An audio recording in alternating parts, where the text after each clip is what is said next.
World RX means different things to different drivers. For some, it's the chance to follow in the family tradition. Others, the opportunity to join the roll call of a country's heroes. Or even the realization of a boyhood dream. For the select few, it would mean a place in the history of a proud nation. But whatever your motivation, one thing is for sure. To reach the top, you'll have to leave everything on the track. Hello and welcome to the 2019 FIA World Rallycross Championship presented by Monster Energy. We are in the Latvian capital Riga for the penultimate round of the season, a stunning, vibrant city with UNESCO World Heritage status situated on the Baltic coast. This is a place rich in history and has welcomed World RX with open arms since its addition to the calendar in 2016. The Bikinieki National Sports Base to the east of the capital has a long motorsport history. Over the last 3 years, the purpose-built rallycross track has seen more than its fair share of drama. And in the tightest championship race for many a year, don't bet against more of the same this time round. For the three championship rivals, it was all smiles before the final in Loiac. Incredibly, it was the first time they'd all made the final since round 2 in Barcelona. Andreas Bakkerud, starting from pole, looked to be in the box seat off the start. But with nothing to lose, Niklas Gronholm kept his foot in, and Bakkerud left the braking too late. The Hansens didn't need an invite. Timmy took the lead, followed by Anton Markland, and somehow Kevin, starting from the back row, managed to leapfrog the recovering Bakkerud to tuck into fourth. Now it was down to strategy to maximise those all-important championship points. The impressive Rokas Pachuska immediately went to the Joker to put himself in the mix for the win, and Bakkerud followed him in. As the laps ticked down, Timmy looked untouchable at the front, and with Markland seeing off the challenge from teammate Pachuska, all eyes were on Kevin Hanson and Andreas Bakkerud. Kevin had little choice but to leave his Joker to the last minute. But when it came, it was something special. Pushing extra hard, the young Swede nearly put the Peugeot in the wall. But the risk paid off as he catapulted out ahead of not only Bakkerud, but Pachuska as well, by the finest of margins. The final podium spot was his, and with Big Brother taking a much-needed win, it was celebration time for Team Hansen as the championship race became too close to call. France was a great race for me. Obviously racing there, we have so much support, and to win there is so special. Dad has also won in Loiac, and back then it was also the biggest race. So we've got a lot of history there. I think with the championship being this close and that we are three drivers, it's all about now, and it's all about making all the smart choices, and that's not only between the three of us. We've got a lot of wildcard entries, and they're going to be fast, they can be up there, they can make some good launches, and they don't have anything to lose, but they have everything to win. It's a championship on the line. You have to just focus on your own launch, your own first corner, your own run. That's really everything you can plan for. So this is how the championship stands with 2 rounds remaining. The top 3 separated by just 2 points. Bakkerud takes the lead for the first time since 2014, with the Hansen brothers all square just behind. Niklas Gronholm is mathematically still in the picture, but this is a title fight that will go all the way to the end. In the team standings, Hansen MJP's double podium at Loiac has given them some daylight in the fight with GRX Tanaco, while in third, Monster Energy RX Cartel haven't given up on hopes of catching Gronholm and co.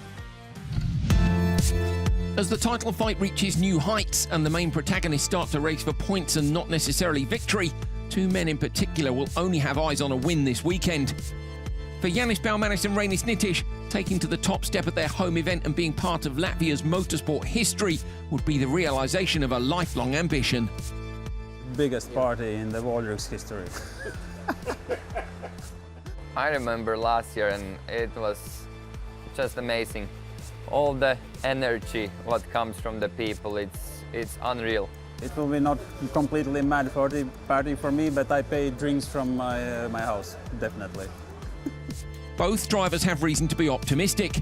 Baumanis is enjoying his best ever season in World RX, currently sitting in 5th place in the championship, while Nitish is about to embark on his 3rd outing in the GRX machine and is hoping for a smoother ride than his previous weekends. It's been so up and down this year. You know, here we need easy and simple. But yeah, Abu Dhabi Semi-Final, when I went on the roof of Marklund from this huge curb, was I think I will ask money from the photographers, you know, for these pictures, because they look really good. Then Sweden started first quali, first turn, back in business in World Rallycross and rolled. I think we showed our true spirit, team spirit, and power of people, turn it weekend around. For sure, I'm not here just to compete. I'm here to win. Yeah, 120 points after 8 rounds. It's already record. Before I had only 95 after 12 rounds, so it's already quite a big gap. Yeah, I think I'm more consistent this year as well. If you check my lap times during the race, when everything goes planned and I know the car, what we're gonna do, and the setup is the same almost all race weekend, I can be really close in the lap times all of the time. Also, the car is not too bad. Still, there is improvement what we could find in the tests, what we are not trying in the races, but time will come, and I think the tests will happen soon after the season ends. Another driver gunning for a result in Latvia, and who knows no other way than flat out, is Robin Larsson. The all-action Swede wrapped up the European Supercar title with a win in France, and this weekend will take up a spot on what many people feel is his rightful place, the World RX grid. A win here would make 2019 even more of a year to remember. I didn't even focus on winning the title in France. It was the guys telling me after the final, so I just wanted that win in France, because we had struggling a lot with the starts and the speed, and I could sort it out and do it properly till the final. Then the guys told me that it was done. Then Joe will come with this surprise that he have signed me up for this event, so I didn't have any clue after the final. So it was really good to go here and measure me against the big guys. We'll see about the Hansen brothers and Bakkerud.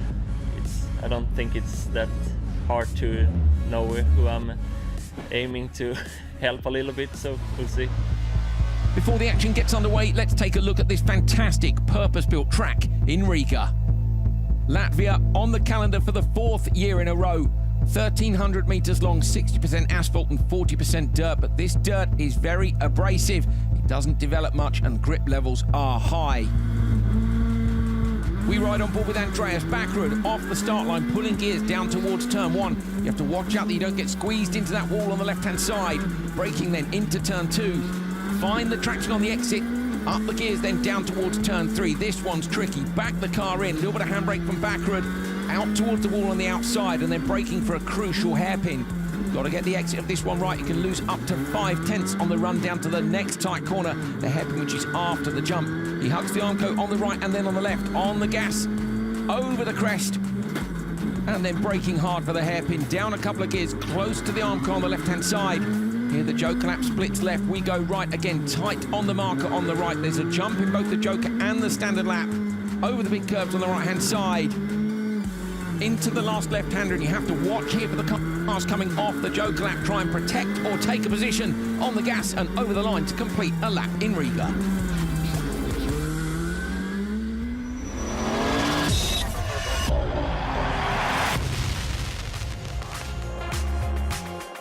A packed house in Riga as qualifying got underway. We ride on board with Rami Snitish down towards turn 1. His teammate Timmy Hanson clips the barrier and rolls. Disaster for the Russian. Will he be ready for Q2? Sabo out front takes the flag. On to race 2. Kevin Hansen got the whole shot. Valmanis' contact behind him left the Latvian with a 5-second penalty. Kevin went fastest so far. Gulan Shisharik got the whole shot in his race, held on to Joker on the final lap and took the win. The Megane looked strong in Riga. The final race of Q1 featured Bakkerud and Timmy Hanson. Hansen coming off worse with an encounter in Bachuska at the exit of turn 2. Larsson gave up his position to Bakkerud, and come the end of the race, it was Bachuska who took the flag and the session. But behind, Larsson running Hansen off into the dirt. On to Q2, Timos Yanov was back out. Him and Baumanis got the best of the start and put in some quick laps. The Russian takes the flag and moves up the standings. Reinis Nitish and Timo Scheider raced from start to finish in their encounter. In the end, it came down to the very last corner. Nitish just taking it at the flag. Kevin Hansen got caught up in contact in his race, while out front the GCK Megans were racing for the fastest time. Anton Marklund took the race. Hansen recovered to fourth. More first corner drama was still to come. Timmy Hanson, caught between Sabo and Larsson, spun around in turn one. Larsson was given a black flag, 0 points in Q2 for this. Hansen continued, but the car was too badly damaged. Niklas Gronholm stole the win at the last corner and won Q2, but it's Bakkerud who's the overnight TQ. The biggest story from day one, though, was that Hansen-Larsson clash. I'm happy that they did something finally in my favor.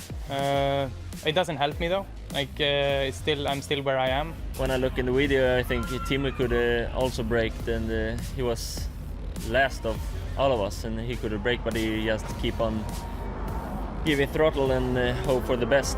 So yeah, it was bad for us, but he have a championship to drive, so I don't know how he was thinking. Yes, I'm a bit on the back foot, but I mean, I've been a lot of times this year already, so I'm gonna fight back. So here are the standings at the end of day one. Rokas Bakkerud, the overnight TQ for the second event in a row. Niklas Gronholm second, having won Q2. Then it's Marklund, Bakkerud, Kevin Hansen, Doran, Shishrit and Scheider. Raymond is ninth, Nitish, Timozyanov, Sabo, Baumanis just outside, but Timmy Hanson in that World Championship fight with work to do tomorrow.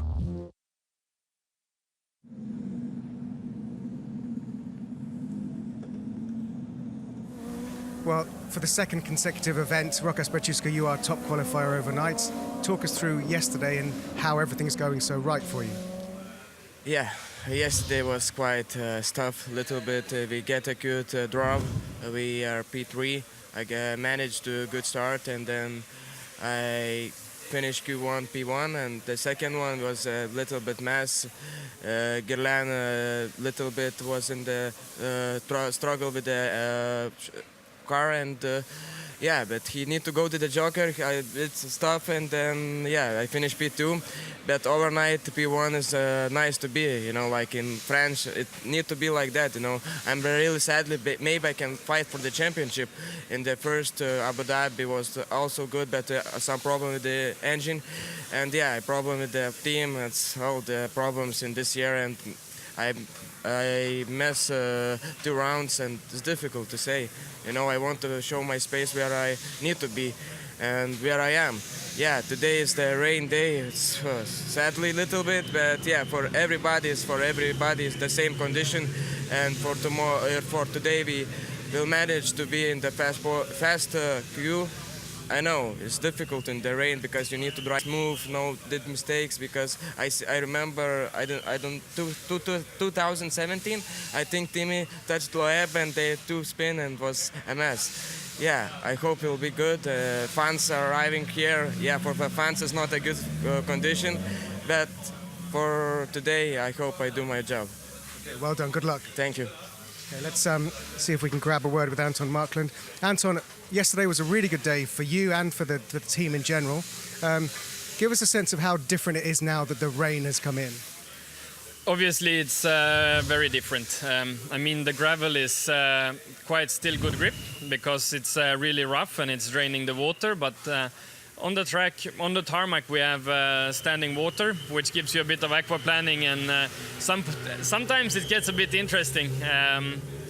But anyway, it's the same for everybody. I like these kind of conditions. We were struggling a bit now on warm-up, but I think we have some keys to unlock some more potential of the car. So hopefully the engineers and the mechanics can bring that for Q3.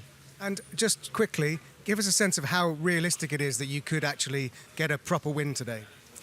Yeah, we'll see. The last time in Norway, when we have proper wets, we were pretty quick. So I hope we can do that this weekend again. Good luck. Thank you. Thank you very much.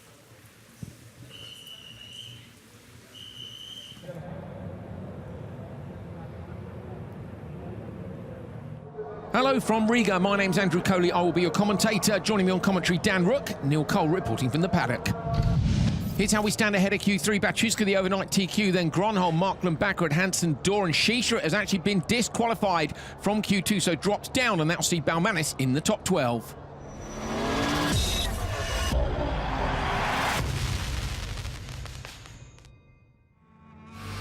Race 1 of Q3 saw Timmy Hanson desperate for a good result, and he gone absolutely perfect. Lightning start. The Swede then set about smashing the timesheets to bits. Set an incredible time in the difficult conditions, and you could see what it meant to him. Race 2, Janis Balmanis and Christian Sabo managed to get out ahead of the rest of the pack, and there they would stay. They both needed a good result to either secure or improve on their semi-final qualifying positions, and they finished the race nose to tail.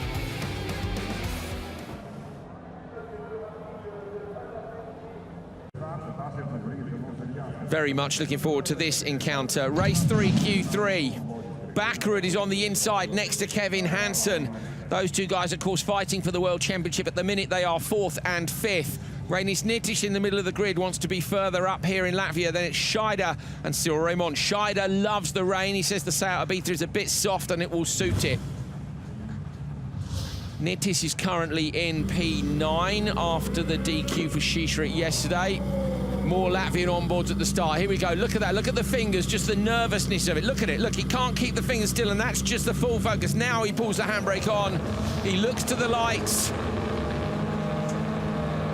Lower RPM than normal for everyone. You can hear that. Brilliant start, Kevin Hansen, but Nitish got a good start too. Kevin shuts the door and Bakkerud. Nitish going to move across. Whole shot for the Latvian. The crowd go mad. He runs a bit deep. Cyril Raymond is in P2. Bakkerud's dropped to 5th. Cyril Raymond trying to find a way past Nitish. Nitish on the inside going to go defensive into turn 3. Raymond can't find a way through there. That'll please the guys up in the grandstand at turn 3. Raymond sideways through turn 3. He's all over the back of Nitish, but Nitish gets the whole shot. Yeah, Kevin Hansen there actually got the initial launch away, didn't he? And I'm sure he would have been on the radio talking to the team about what settings Timmy used. But of course, the others have got it right, haven't they, too? That's the difference. Is Timmy nailed it and the others didn't, and this one, pretty much everyone got it right. Yeah, everybody got it right, and it was when Nitish was pulling up through the gears, getting that extra traction, he managed to shoot in front of Kevin. Kevin and Scheider joker lap now. So Kevin and Scheider off to the alternative lap. I think that's probably a good move for those guys. Everyone in this race is quick.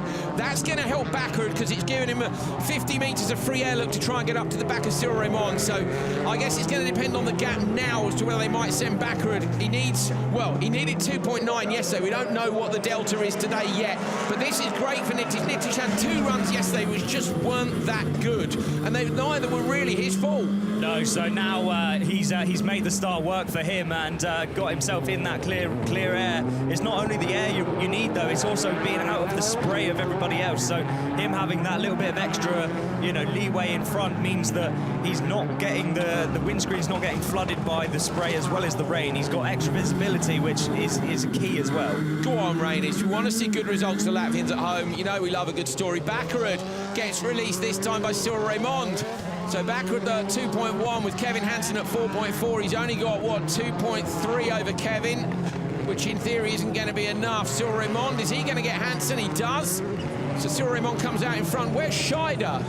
Scheider's got a problem. Scheider's dropped off the back of Kevin Hansen, definitely. We're waiting to see him come past the commentary position. He hasn't done so far. Scheider, there he is. So did Scheider have a spin? Because the car looks okay to me. That's a shame if he did. Nitish out front, no problem so far. Through that long right-hander, you can see him working the left foot on the brake, and again through the left-hander there. Yeah, just using that left foot braking to try and stabilise the car and bring it in tighter. If you just touch the brake a tiny bit, it sucks the car in and keeps you on line. Look at this, fantastic onboard. Little nip on the bar. Here we go over the jump, up to 4th. Cyril Raymond with Kevin Hansen right behind him. Those two are done, though, for me. They're not going to catch up to Nitish out front. Bakkerud is the man we need to, I guess, look at the delta for. It's 2.7 now? No, 2.3. It's constantly changing on every lap. Okay, so for me, Bakkerud now could maybe get this done because Cyril Raymond is maybe not as quick as Kevin is. He's got it done in terms of Joker strategy. Dan's looking at the lap times now. Bakkerud, if anything, has closed up to the back of Nitish.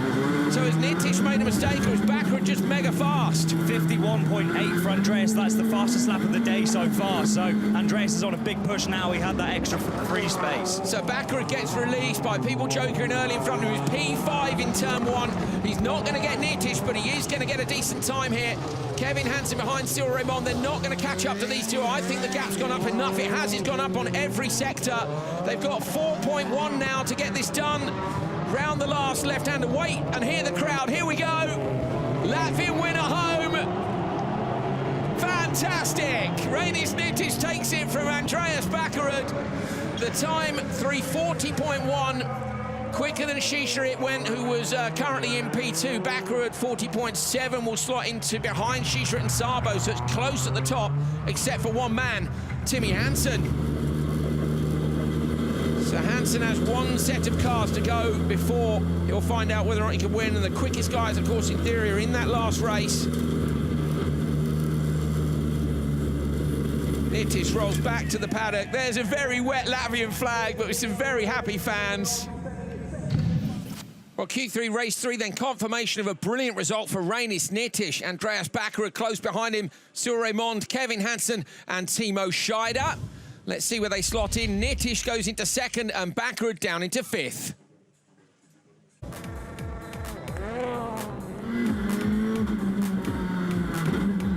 This was Bakkerud at the start and really tentative, but this is the approach he needs, Dan. A couple of people yesterday messaged me on social saying Bakkerud's just being really clever, and for me he is. Ekstrom's here. We know the settings were changed yesterday, but this was a good, sensible decision again. Yeah, just keeping himself out of that trouble, and then when everybody peeled off to the joke lap in front of him, able to make up the time then, not getting any, contact to fights and stuff. So smart move by Andreas, but it was Reinis who went on to take another win at home in Latvia. Reinis, what a great start to Sunday for you. You look quite pumped by that. Talk us through it. Yeah, it was a good start. First 3 meters I lost completely, but then I got the grip and rocket ship. We knew Bakkerud is really quick, and I really pushed nearly maximum what I could. I know Timmy was a bit faster, but yeah, we know that we can be in the game. We can fight Hansens, we can fight Bakkeruds, and that's what we like. Well done, Paldies. Thank you, Paldies.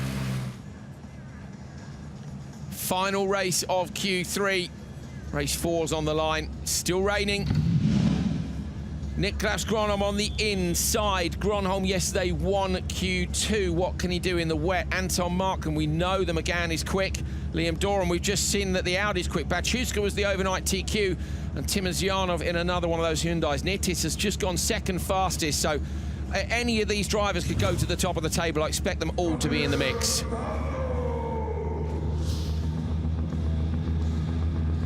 That low rumble is going to change to a roar any second now. We're going to bring Q3 to a close for World RX. Ready to race light comes on. So bright in these dark conditions. Wait for the green. That's the one they all want to see. Gronholm's jumped it. It looked like Gronholm. Gronholm's nose came up and Les Markland went next to him. 2 times Joker lap for Niklas Gronholm with that jump start at the first attempt. Going to get these guys off down towards turn 1 at the second try.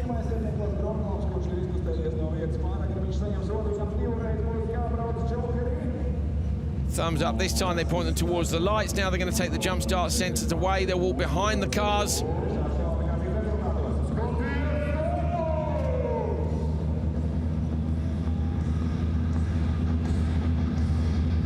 So Gronholm jumped the start the first time round, ready to race light comes on. This time we're going to get away surely. And we do. Bad start. Bachuska's gone backwards. Markland goes forward with Timozyanov. Timozyanov going to try and come across into turn 2. The Russian shuts the door, runs the nose deep. Gronholm's up to P3. Markland holds P2. So Markland we know is super quick in this car, but Timozyanov he's won an event this year. Well, Markland won one for a very short time, didn't he? But come on, let's get this on. Gronholm's got to do those 2 jokers. He's in 3rd. I think he might as well take one now, Dan. Yeah, although it depends where Bachuska got going after. I think he stalled on the line, although he's on to the back of the train now as Markland's actually... Back past him, Gronholm goes past Markland in the dirt section, so Markland, did he run a bit wide? Yeah, maybe just carried that little bit too much speed. We saw some standing water there as well, so carrying too much speed into that standing water pushed him wide. Now they've got to make a decision super fast, and immediately they don't. So that, Dan, that's where the spotter's really got to earn their money. He makes that pass, they're thinking P3, send him Joker. Oh, he's passed someone, they have to change their mind instantly. Yeah, you just have to play it by ear, and actually looks like he's faster than Timmy Hanson here as well, so maybe they'll put him in on this lap to give him a little bit of a buffer, and then maybe wait it out until further on in the race, maybe last lap. Trouble is they've got Markland, who's gone already, and Bachuska, and Gronholm, of course, has got 2 Jokers to go. I think they should have joked him on that lap, but you know, none of these guys are slow. We know Bachuska's quick, although we haven't seen him in the wet, really, have we, in this car yet? No, not really seen him in the wet. I think he got disqualified in Norway just before it rained in this car, so we haven't seen him out there in these tricky conditions, but we know he's quick in the dry, so I'm sure he can transform it into the wet as well. He's super smooth, isn't he? Doran's going with these guys. We'll take a look at the lap times in a second and figure out if anyone is on a bit of a flyer.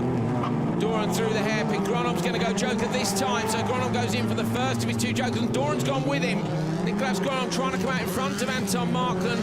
The gap between them was 3.5, and that's easily going to be enough, isn't it? So Gronholm's going to come out easily in front here.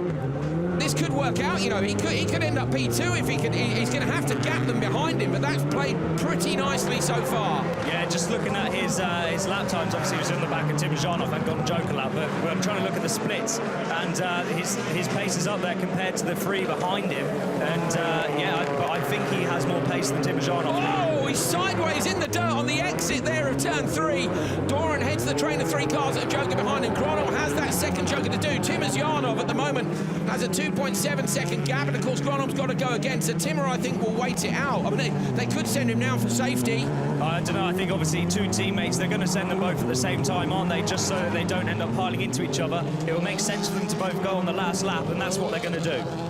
Doran onto the standard lap, whether he's got the pace of the cars in front. Timur Yanov, what did we see a minute ago? 3.5 was easily enough. He's got 4.5, Timur over Doran.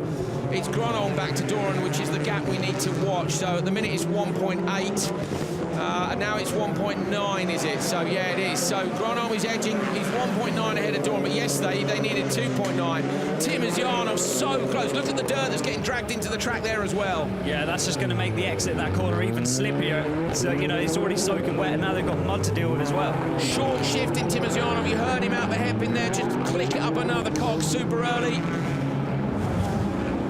Redoc's fastest time at the moment of Timmy Hanson is the one which they've got to try and beat.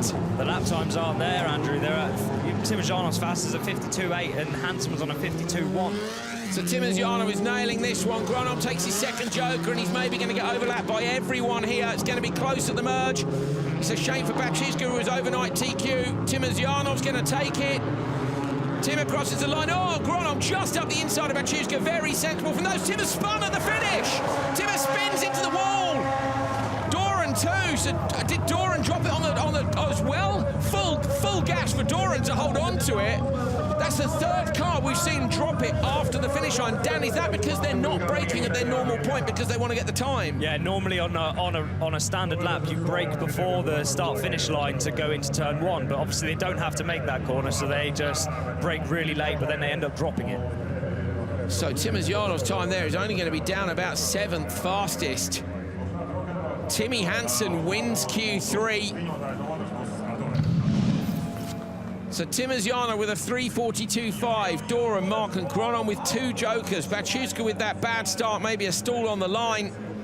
And Timur Yanov is going to be slotting in a long way down the order. Here you go. Timmy Hanson wins Q3. Reinis Nitish goes 2nd at home in Latvia. Shisharit is up in 3rd. That's given him a brilliant chance of making it back in. Look at Baumanis in 6th. Bakkerud, Sabo, Larsen. All the guys who've had shockers are right up there in the top 8. So this was the start. Poor Bachuska. Look, when you look at the start Markland got and the start Bachuska got, but there's a different engine in that car. He's running the Pro Drive engine. They've got the different engine in Markland and Shisharit's car. Yeah, so maybe a different launch procedure as well for him, not able to get away. And we know they struggle off the line anyway, so he was just trying to reduce his wheel spin by going a lower RPM, but that was just too much and he stalled the car. You see just a tiny bit of damage on the front right corner of Timmer's roof. That's from that roll yesterday in Q1. Is he going to be able to do what Nittis did in Sweden and get himself up there for a result? Look at Gronholm through here, sideways. They're just dropping wheels off, and ideally you want to just keep it a bit tidier than that. But it was still a great drive by the Russian, and it was a good recovery by Gronholm too. He'd be disappointed that he jumped that start. Timmer takes it. It's Timmy Hanson who wins the session, though. Tim, a great recovery since your roll yesterday morning, but what happened over the finish line there?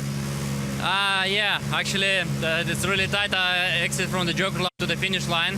I need to go a little bit more open, send the car, but after that I need to brake, and maybe I was done it too aggressive that the car just spun around, and I need to put the anti-lock also immediately after the run. But yeah, I was concentrating more on this button. In fact, like the car is lose the grip, and then I just spun, and I was just, no. Yeah, I was close to be crushed because I was going by the rear, and then in the end just sent the front in there. But yeah, I was lucky actually. That was it will be not for sure. It will be not necessary to do it, but in fact this happened, and you know it's rain. You can lose everything again.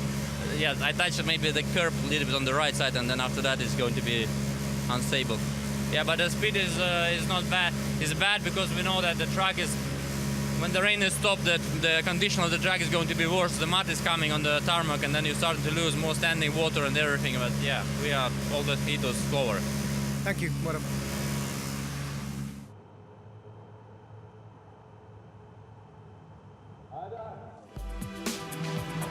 Well, as always, we've got some great slow motion pictures for you from Latvia. This is Timozyanov through turn 1 with the car heavily loaded and about to send it into turn 2. Yeah, so coming around turn 1 there, really piling on the brakes, but then having to lean on the front of the car to get the rotation of the car to go from the left-right transition. Tricky first couple of corners, even on your own. This is the long hairpin, and you can see the transition immediately there from tarmac to gravel. But Dan, this kind of gravel is a little bit like Loiak was. Yeah, so quite a lot of grip in this gravel section, and it doesn't seem to develop too much through the course of the weekend, so not going to be worried too much about running out onto a dirtier part of the track. You could see Liam there just rotating the car a bit, a little bit of opposite lock on the way in, and he'll stay as close as he can to that Armco on the right-hand side to line himself up for a great exit. A little bit of left foot brake, see the lights just coming on, just a tiny bit here and there where he wants the car to change direction, and into the left towards that big jump on the back straight of the circuit. The British bomb on a big push. Here's his teammate Andreas Bakkerud over the jump on the standard lap, Dan. Yeah, over the standard lap jump, and then quickly on the brakes over the Latvia curb here, trying to use as much curb as possible, but doesn't want to hit those penalty markers on the inside. And you can see there as well when he hits the curb how it pushes the car out from the apex, so that there's the payoff there.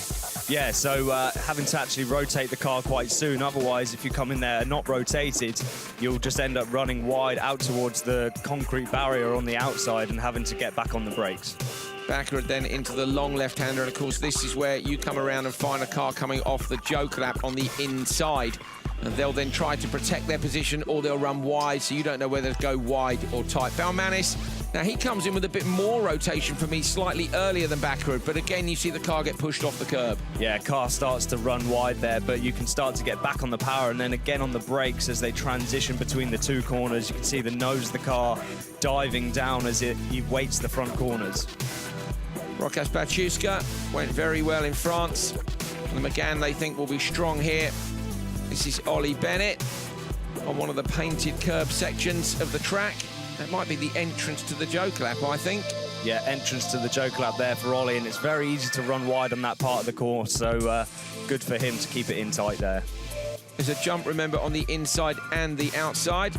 Here's Baciuszka, a little bit sideways and a little bit wide, so in there with too much speed, Dan. Yeah, a little bit too much speed, and you can see the dust kicking up from behind them as well, so it's one part of the track that does get very dirty, so they have to watch their speed on the way in and keep it tidy.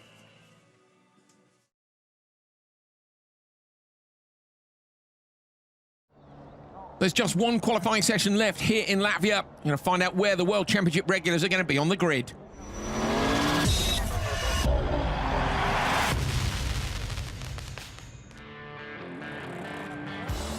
After a puncture in Q3, Timo Scheider was down in 14th place and needed a great result in the first race of Q4 to try and make it up into the semi-finals. He got the whole shot and then started to press on in the Seat Ibiza, which he felt was well suited to the conditions. Ollie Bennett in a great fight with Matvej Farashkin. Bennett got the better of Farashkin once it came to the joke lap merges and then held on well under pressure. Timo Scheider out front, no such pressure and some brilliant lap times. Would it be enough to put him in the semis?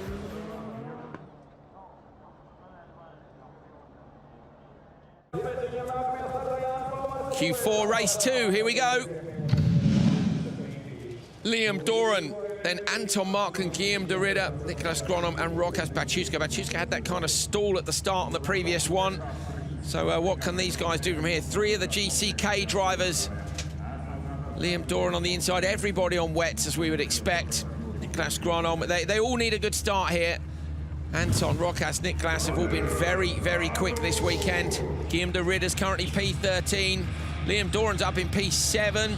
Gronholm's in P4. You can see the teams in the background watching the other drivers, some of them too, looking to practice their start procedure, and that's not what you need. So who's done it? It's not Gronholm again, is it? Because he's forward in slot number 4. We're gonna have to take the replay from this angle in a moment. Liam's forward as well, although I think he may have just reacted to the false start lights. Okay, watch the wheels again. So it's either Gronholm, Liam, or now it's Markland this time. So Markland jumps the start. Resetting the cars on the grid. Doran rolls back and then we'll pull forward, get all your transmission lined up where you want it. Anton Markland, P3. And that's not what he needed in this qualifier. Few people have done that. We did see some light guessing going on at Loiak, and we felt yesterday that Doran had potentially guessed it again because he had an incredible start in his race. It's kind of a reaction time, which we know is what is average human. I mean, I know these guys aren't average humans, but anyway. Restart then for Q4 race 2. Anton Markland jumped the start first time round, so he's going to have to do 2 joker laps. Let's try again.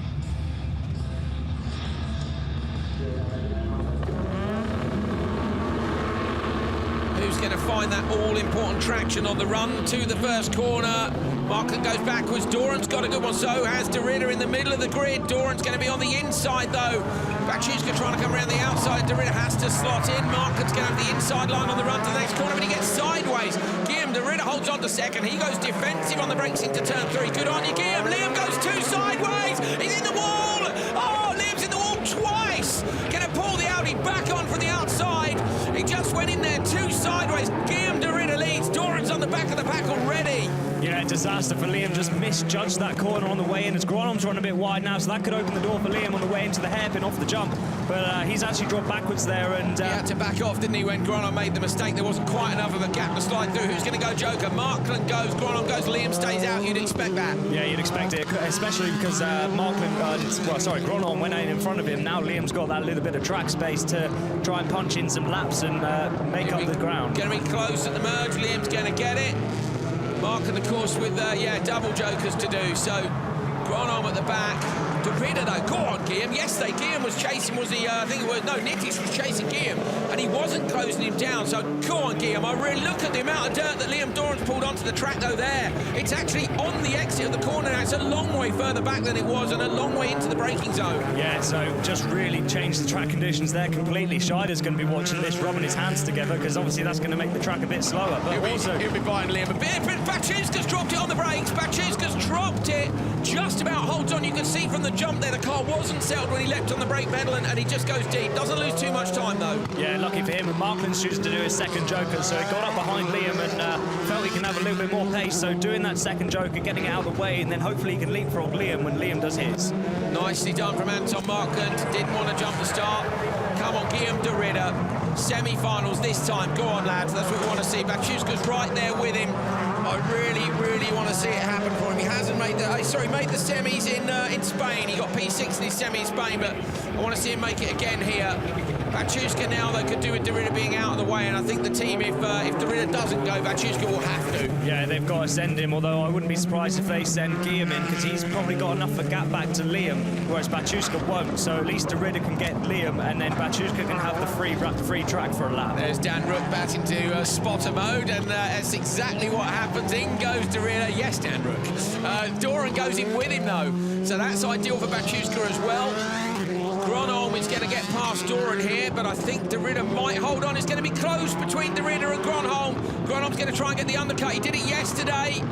Has a look up the inside. Niklas Gronholm gets in very tightly done. He's done that twice this weekend. Now got Doran at the line yesterday. Yeah, and smart for Guillaume as well. When he saw him there to back out, he didn't want a collision going into this corner, and it's not like Gronholm's a slow driver either, so he can afford to follow him. And although he's making a bit of a wide mistake there, but of course, the mud across the track makes that section super difficult.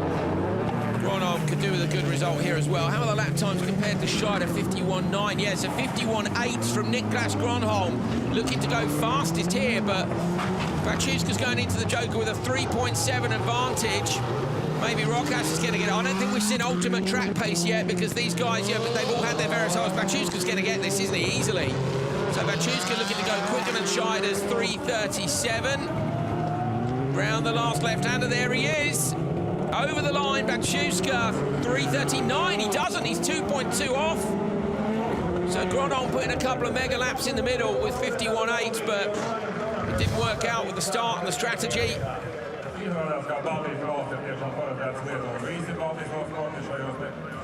So Timo Scheider still leads this session.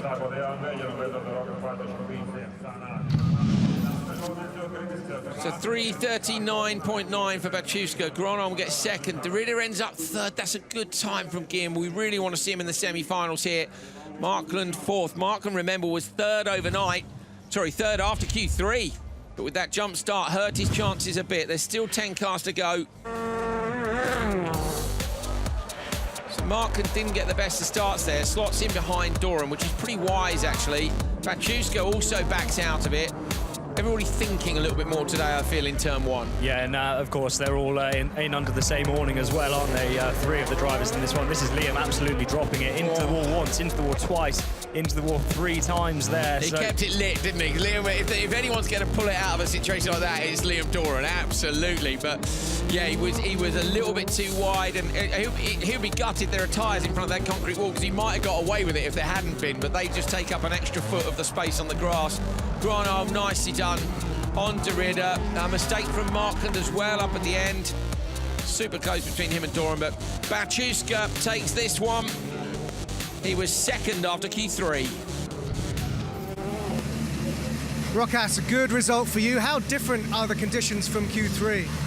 Yeah, and Q3 was a lot of water in the corners, like inside this little lake, but now it's coming dry. And yeah, finally I can make it like this, because in the Q3 I have a problem with the start. Yeah, I'm happy to be here. Amazing, now I can do it like that. Well done, thank you. Thank you. Q4 race 3, getting towards the sharp end. Yanis Baumanis, Robin Larsen, Timo Timosyanov, Cyril Raymond and Kevin Hansen. So Kevin doesn't end up in the super fast race, but he is in with these quick guys. Kevin was 5th overnight. Sorry, 5th after 3. His brother, Kevin, was right up there overnight. Of course, Timmy's climbed back up to 6th with his performance in Q2. 3, getting myself all wound up. Time for these guys to get wound up now.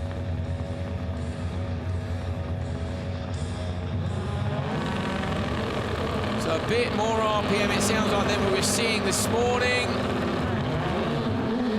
Great start, Timosyanov's absolutely nailed the start. Kevin Hansen goes with him. Cyril Raymond going to shut the door. Larsen ends up down in 5th place. Baumanis is 4th. So it's Timo versus Kevin at the front. This will be interesting in terms of pace and Joker strategy.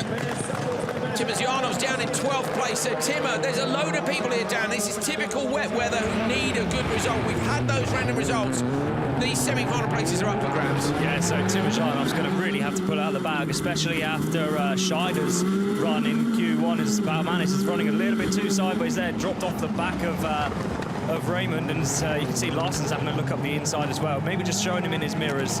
Baumanis is 11th and Larsson's going to look up the inside. He's going to go Joker. Larsson changes his mind. Baumanis is 11th on the same points as Timosyanov. So Yanis and Tim have both got to get a job done here if they want to hold on. With Yanis, I know, desperately. He's had 2 podiums this year. He just wants to be in the final at home, but at the minute, this train of 3 cars out front is very much setting the pace.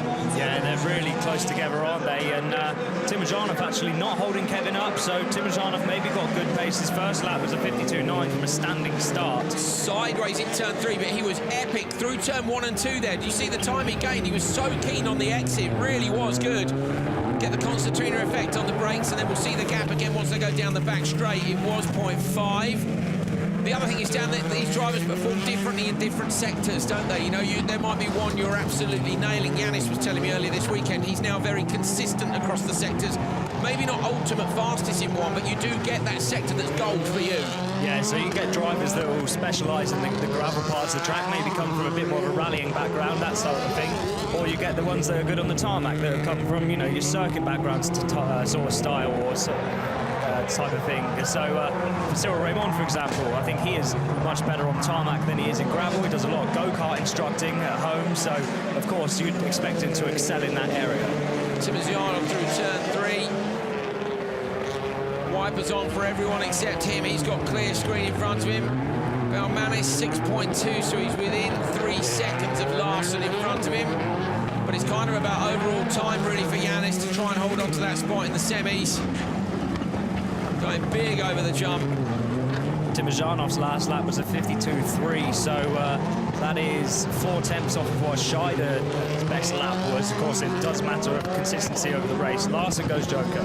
Scheider's done a Hansen, hasn't he? You know, when Timmy came out of the car and he was like, that's a 50, that is. Scheider didn't say as much, but I'll tell you what, it's a very, very good drive indeed. Going to be close. Watch for Baumanis. Going to try and get past Larsson. Larsson's going to try and hold the inside line. Yanis on the throttle, but not enough. So people are finding that fine line now between holding the inside line and getting on the gas early enough so they don't get under or overcut. It's a very specific technique, and it actually costs you time, but you hold the position. Yeah, so he holds position. Larsson's gone right. He doesn't though. Oh, how's he held on to that? Takes out all the barriers. The branding is completely gone in turn 3 in the rear window too. I think is that the rear right window's gone from Larsson's car. He's lucky it's the last lap. I've seen a few people drop it on the turn 3's tricky, isn't it? Yeah, very hard. They carry a lot of speed in there, a lot of sideways, and as soon as you can see the mud that's there, as soon as they touch that as well, they're just a passenger. So down bottom right of your screen is the time of Timo Scheider. Timosyanov needs to be up towards it at the very least because he wants to hold on to a spot in the semis. He's 12th at the minute. Kevin Hansen was 5th coming into this session.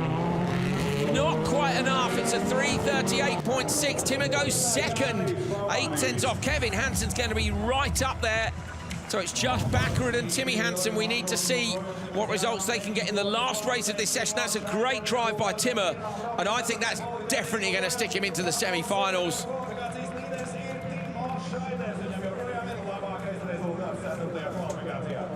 Well, Timosyanov rolls back to the paddock, having had a great run in that 3:38.6. Kevin Hansen 2nd, then Cyril Raymond. Baumanis was in 11th place. Is that time going to be enough to hold on? Larsson, unfortunately, isn't going to be making it to the semi-finals. Timosyanov and Hansen up at the top. Look, everybody inside the top 8, but Timo Scheider leads with 1 race left to go.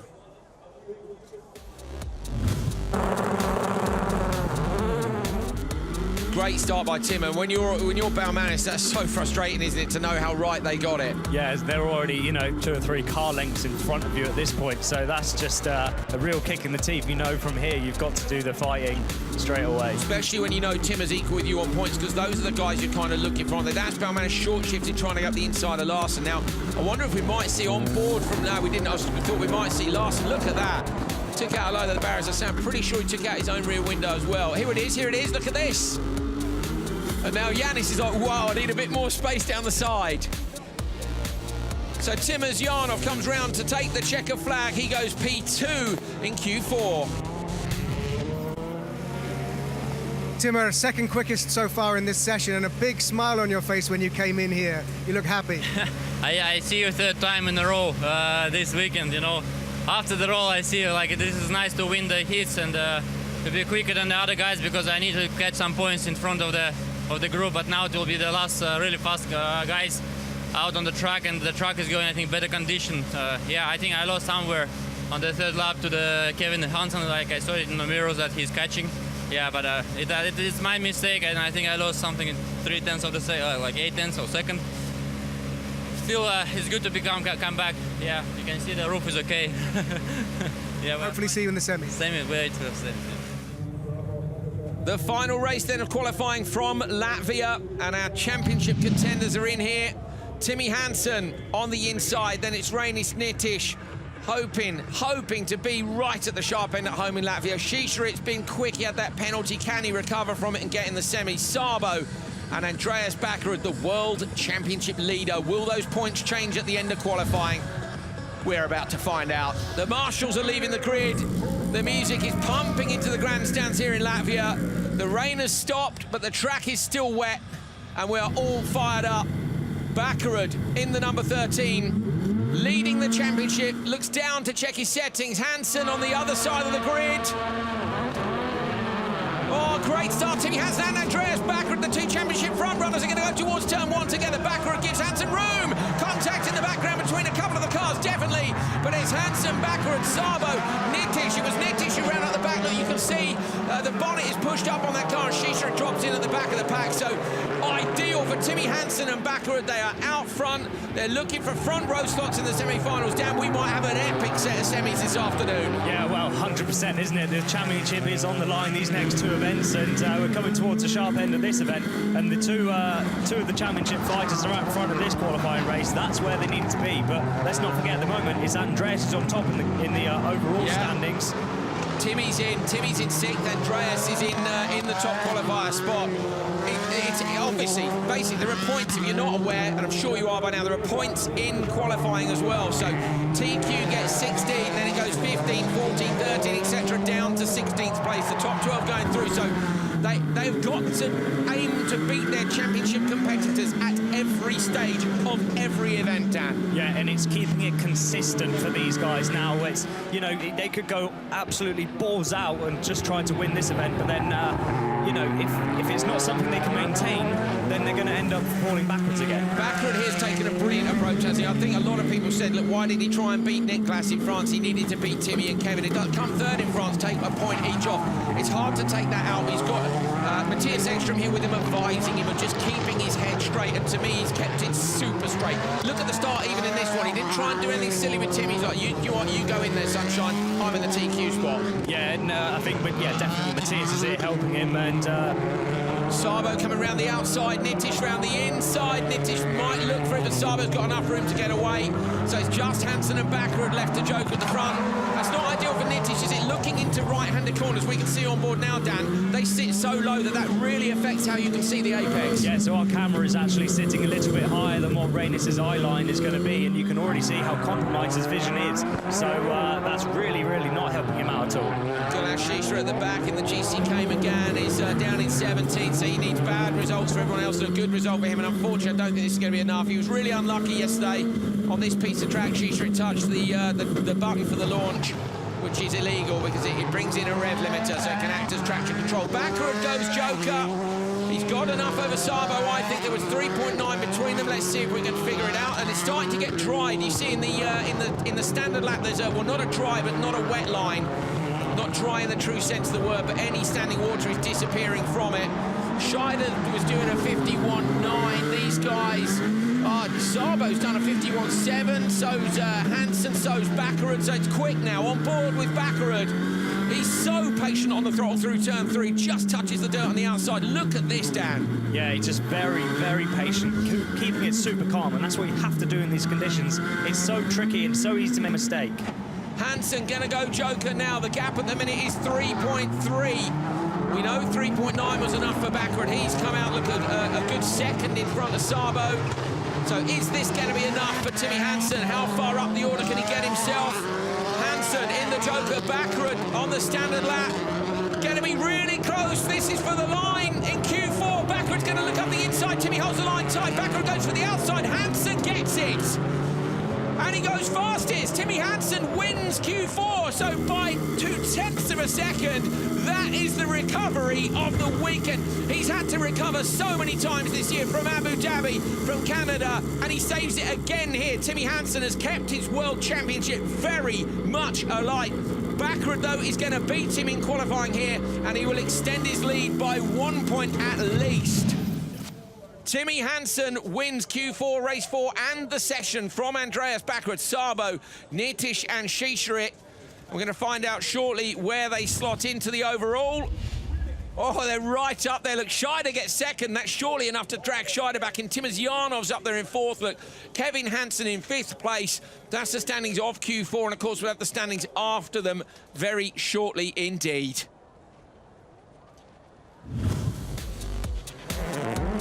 Hansen off the line on the inside with a great start.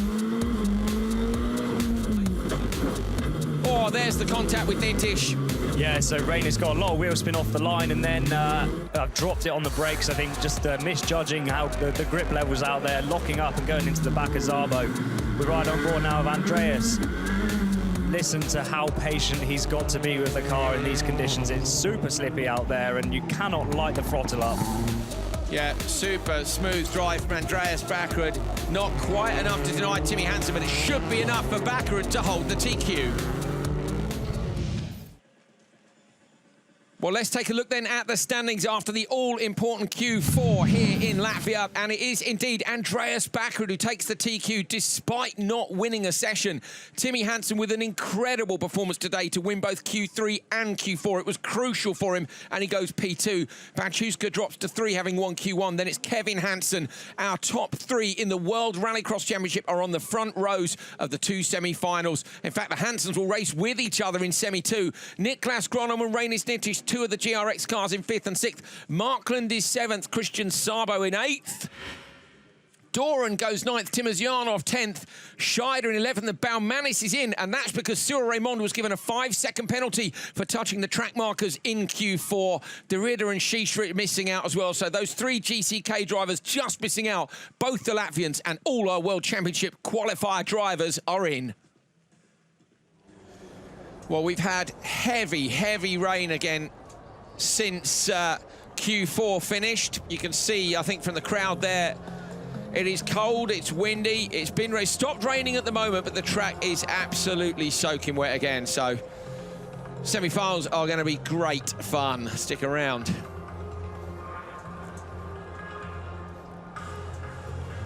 I'm loving the fact that some of those guys at the back of the grandstand are getting hyped by the DJ, despite the fact they are absolutely freezing, I reckon. It's pretty cold up here in commentary, and we've got walls and a roof. There are the Hansen brothers, Timmy and Kevin. They came here equal on points. Timmy is now a couple of points ahead of Kevin. They are both together on the front row of semi-final number 2. Dan, I think that's kind of good, really, for them. Yeah, good for them. Of course, they can control the front row as it is, of course, providing they both get good starts away from the line. I can see Neil Cole down there. Neil is with Matthias Ekström. You can actually see him standing next to them. Matthias, of course, has been here helping to guide all the EKS front cars, particularly Bakkerud's.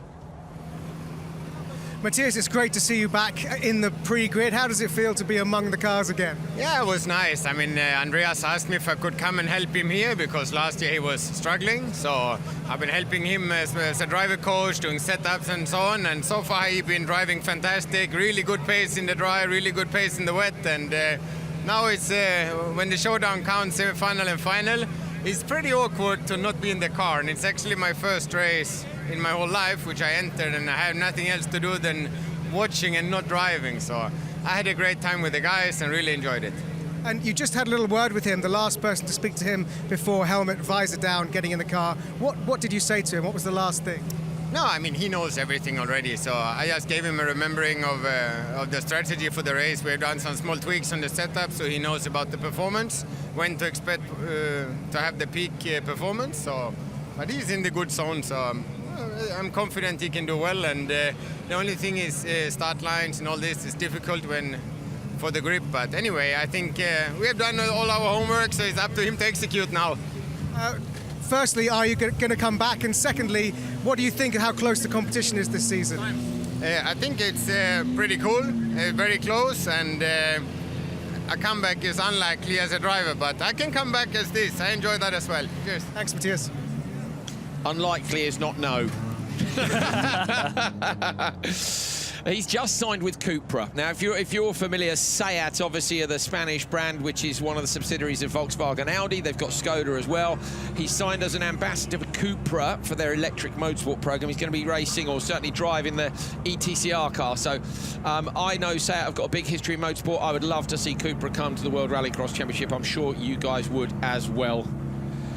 Niklas Gronholm's in the car and ready to go. Everybody else is getting their final preparations underway. Semi-finals and final coming up.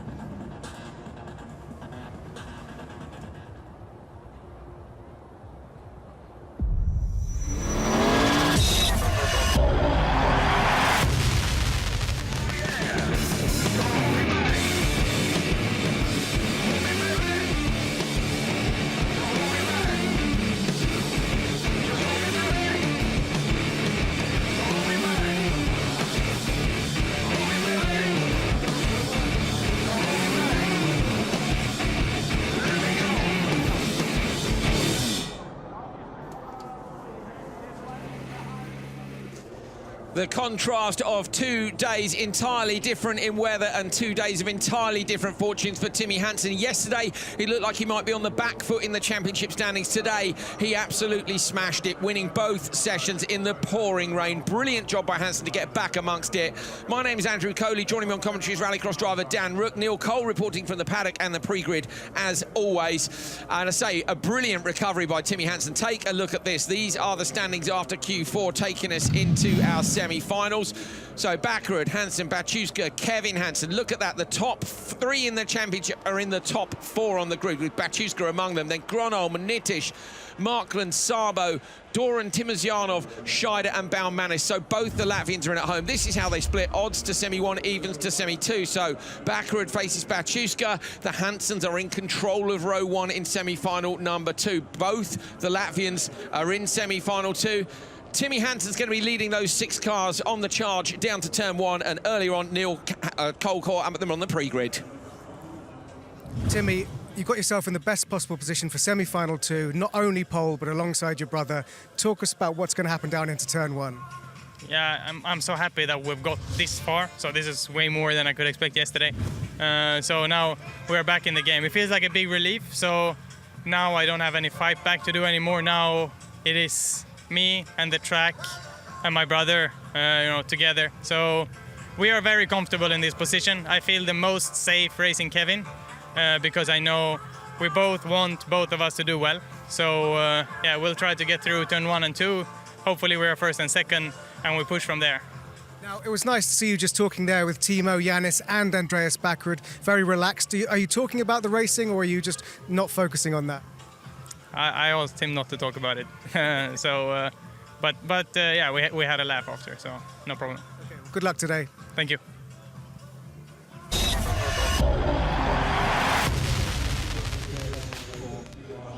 Let's do this then, shall we? We have 2 rounds of the World Rallycross Championship left to go, and it's not even 2 rounds now. We're now down to just 2 races here, a semi-final for each of these drivers and then a final, and then we go ready for South Africa. We're going to do it all again. Are we going to leave here with it super close? I mean, Bakkerud came here with a lead of 2 points. That has gone up to 3 at the moment over Timmy and 5 over Kevin, all to play for. Here's the grid for semi-final number 1. Andreas Bakkerud takes the top qualifier spot for the 3rd time this year. Rokas Baciuska is on the front row with him. He's been super fast. Niklas Gronholm won a section here as well. Anton Markland in the Megane 2 has been brilliant. And then bring it up the rear, Liam Doran and Timo Scheider. Scheider was epic in the wet later on in qualifying. So Bakkerud needs to make sure he stays out of trouble. Matthias Ekström has given him his final instructions. He's done the job he needed to do so far this weekend by taking that top qualifier spot and nicking just a point off Timmy. Timmy with that incredible recovery, but he's got to get the job done here as well. Green light, oh, great start, Bakkerud. Baciuska goes backwards, Gronholm's on the inside, Liam Doran up the inside of both of them too. Bakkerud late on the brakes, oh, they're all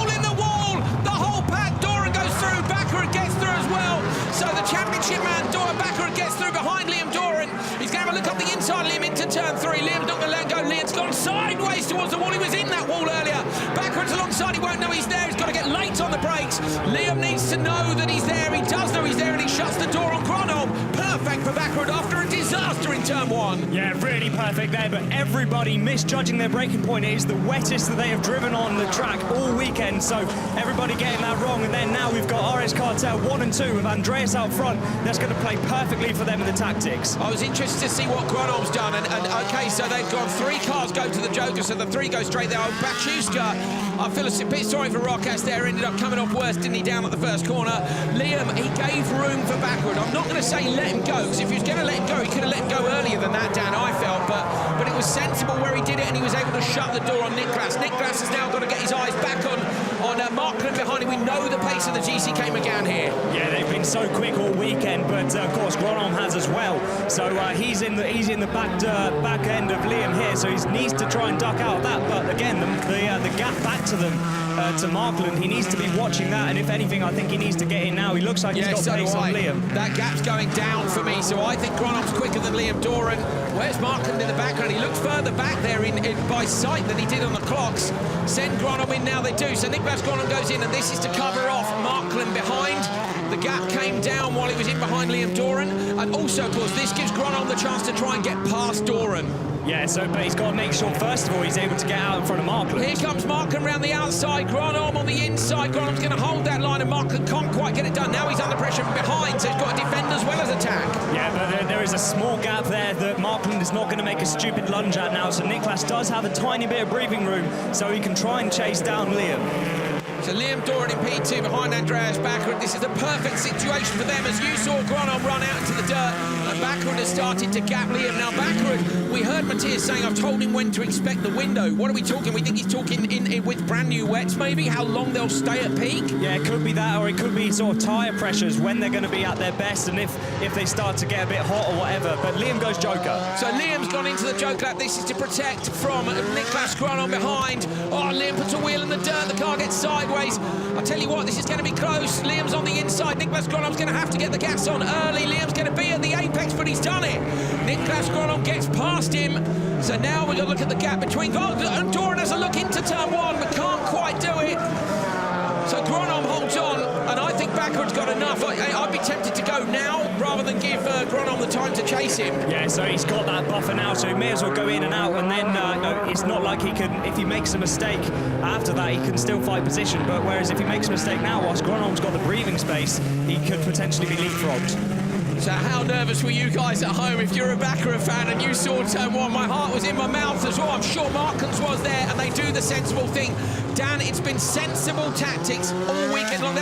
He's at the front, he's fastest, and yet it's been no risk all weekend. This is great strategy from them. I think Ekstrom's made a big difference. Yeah, Ekstrom's obviously come in and passed on his expert advice, and he's done a fantastic job. Extremely mature drive from Andreas so far this weekend, and the team as well, playing the perfect tactics every opportunity they can. What's incredible here is once he gets to the final, the worst he can lose is 7 points. You know, so if he ends up last in the final, you've got to get there, haven't you? And so the same is true for the Hansens. You've got to get to the final. He's taken the TQ and 16 points.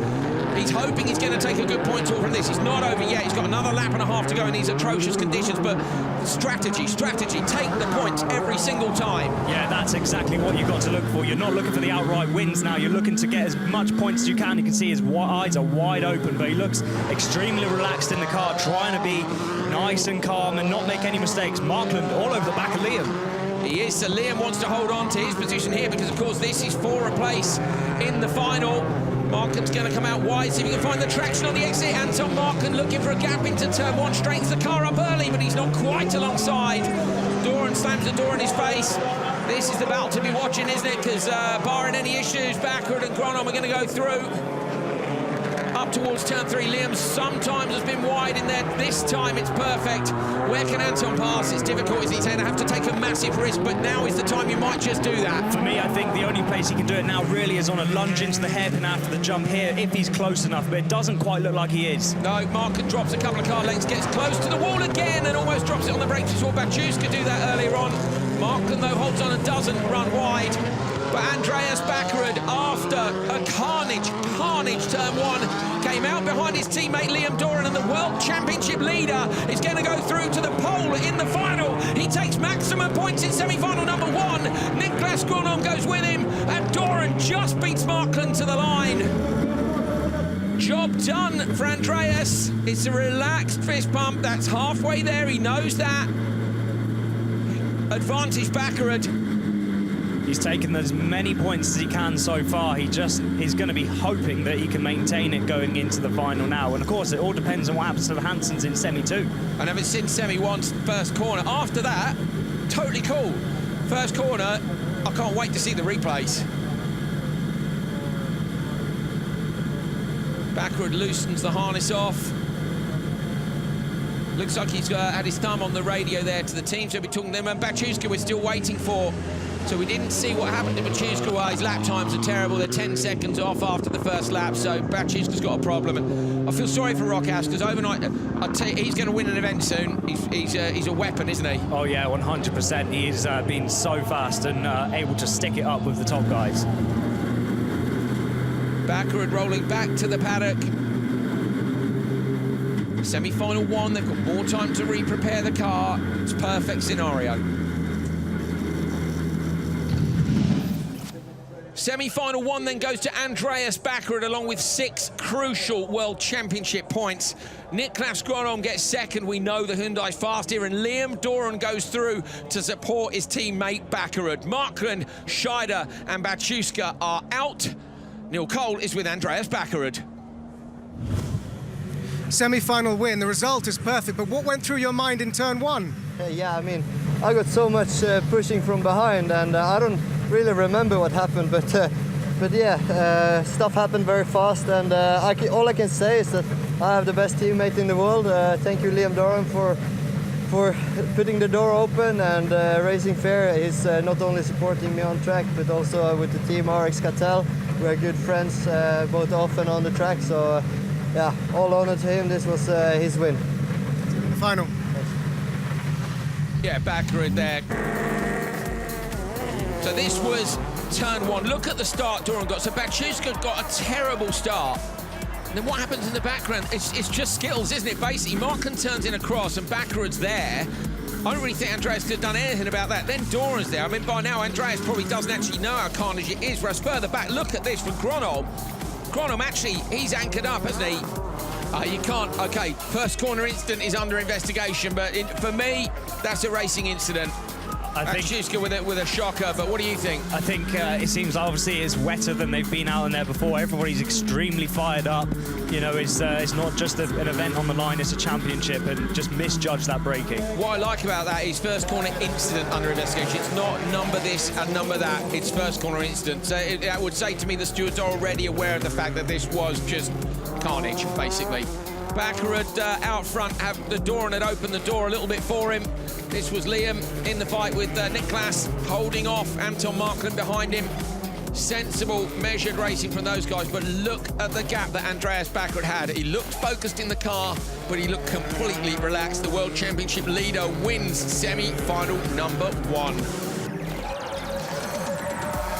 This was Markland trying to find his way through. It was close, wasn't it? Yeah, very close, but a few mistakes in the last lap, I think, meant that Anton Markland couldn't quite go for a lunge up the inside over the line. Job done for Bakkerud. Gronholm and Doran going with him. There's the Latvian flag at the back, and that is being waved because, yes, go on. The second semi-final will be coming up soon with, of course, our 2 Latvian friends in it, both Nitish and Baumanis. He's been stood by that camera all weekend. Go on, lad.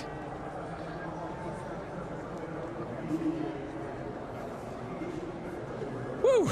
Big deep breath, particularly after turn one. So we're going to take a look back at the start of semi-final number one. Let's see if we can pick the bones of it. Bear in mind, the stewards are going to be doing the same thing.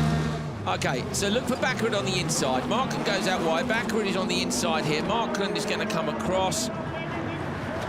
I wonder if Doran's on the inside of Bakkerud, then obviously Markland's on the inside there. I can't lay the blame for that at anyone's door, Dan. You're a driver at a much higher level. What do you think? I mean, I think it's just basically everybody there has misjudged the braking. One person to the back of the other, into the back of the other, and it's just a knock-on effect, and that just meant everybody went wide. Now, clearly, if you're Doran, Grono or Bakkerud, you're going to look back at it and go, it happened, it's okay. Now, if you're Bachuska, okay, Bakkerud, here we go on board. You're going to feel a bit hard done by if you lost out, but he gets wheel spin. Where's Doran? Doran's inside him, look in his mirror. So, it's not really a huge amount he can do there. I imagine at that point he was thinking, oh my God, what is going on? Now, Bakkerud, I don't know if we're going to follow until he passes Liam. He looks at turn 3. Liam doesn't completely open the door. He gets a bit sideways. Now Bakkerud goes through. Yeah, and he's clearly up the inside, and that's not a super let him go move. That's Liam's gone sideways, and then he's realised Bakkerud's there. He will support his teammate, and so he should. Yeah, and I'm sure he probably got a call over the radio as well saying, it's Andreas up your inside, give room. Yeah. Because the last thing he wants to do is take him out. So watching for, in comes Doran into the Joker. This was Doran, watch Doran because he runs wide, puts a wheel in the dirt, look. Oh. Spit of flames out the back of the car as well. Always for Liam Doran. I think there must be a Liam Doran map, I think, which allows for that kind of thing. Grono just getting out in front of him, getting out onto the paint, which we know is a bit dangerous. We've seen some instance on that. That was Markland almost to the wall, and he did that 2 laps in a row, so Markland pushed him really hard. It's tricky, isn't it, Dan? Because they kind of dialed out the wet settings as the day. It didn't ever dry, but the standing water went away. Now the standing water is back, so it's how you get the settings right. And I'm fascinated that EKS have got it so right. When you think that Bakkerud came here going, I don't like the track. He said the same about Canada, and he won there. So, he's come here, he doesn't really get on with, not that he doesn't like the track, he just finds it hard to go fast here, and Ekstrom's fixed it. Yeah, so obviously Ekstrom, so much experience with the cars and the team as well. He knew what to come in and say and put the settings on the car so that it matched the conditions perfectly, and it just goes to show there. Applause from the crowd. They're waiting for their 2 home drivers who are going to be up next, and the Hansen brothers too.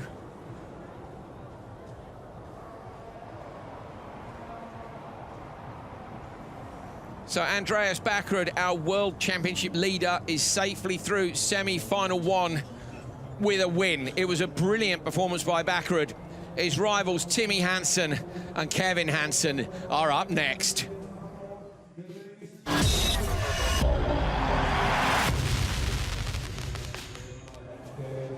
So a job to do for the Hansen brothers on the front row, and we've seen what happened in semi-final 1. It is not all down to you what's going to happen behind them. Here's the grid for semi-final number 2. It's Timmy Hanson on pole. That brilliant recovery through the qualifying stages. He's currently 2nd in the World Championship standings, 3 points behind Bakkerud. Kevin is 3rd, 5 points behind Bakkerud. Then we've got Reinis Nitish on the inside, the Latvian. Can he make the dream final at home? Christian Sabo's next to him. And then we've got Timur Timosyanov and Yanis Baumanis. So both the Latvians in this, 2 of the Hyundais, 2 of the Peugeots. Big deep breaths. This is absolutely critical now with Bakkerud having maxed out his points so far this weekend. Here we go.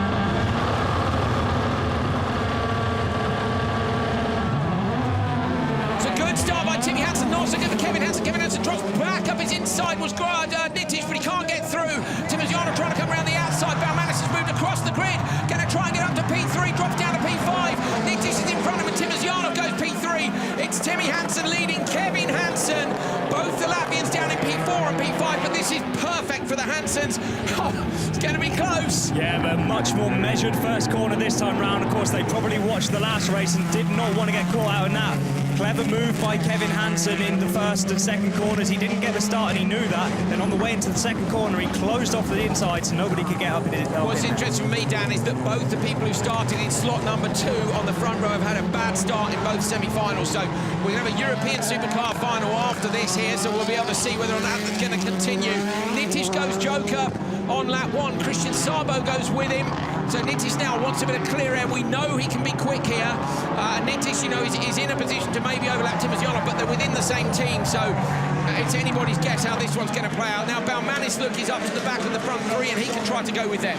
Yeah, so Balmanis has got a little bit of breathing space there, hasn't he? So he can try and make up a little bit of ground, be out of the spray. Everybody's quite sideways on the way out of turn 3. He needs to try and dial that out, because that is not the fastest way around there. On board with Yanis Balmanis now. Listen to this, here we go. Up 3 gears in the space of a second and a half, desperately trying to find traction. Yeah, he's got to dial out that wheel spin. If you're on the high part of the revs, you're running more wheel spin, and he's run out wide, so Rainis is really gaining on him here now. Rainis is going to be praying that Balmanis goes to the Joker lap to give him that little bit of free space. Right on board with Rainis. Visibility. Terrible, isn't it?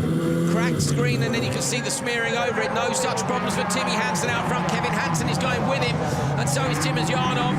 We need to be watching the gap between Timosyanov and Rainis Nitish, but that depends on what happens with Balmanis. But at the moment, this is all about the Hansens, isn't it? Timmy is there just in front of his brother Kevin. Kevin is not going to do anything stupid here, because he can take both of them out. You know, they're on to go through in P1 and P2. That's what they want. They want to be at the front end. They want to be fighting with Bakkerud. We're on board with Nitish now.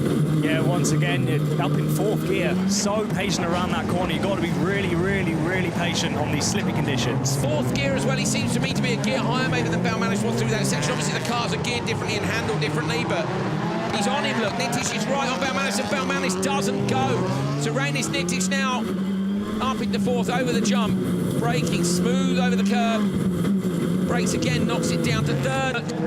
Nitish now needs Balmanis to get out of the way, doesn't he, if he can close down that gap. I'm looking at the gap forward to Timosyanov. What is it? It's about 3.8 seconds at the moment.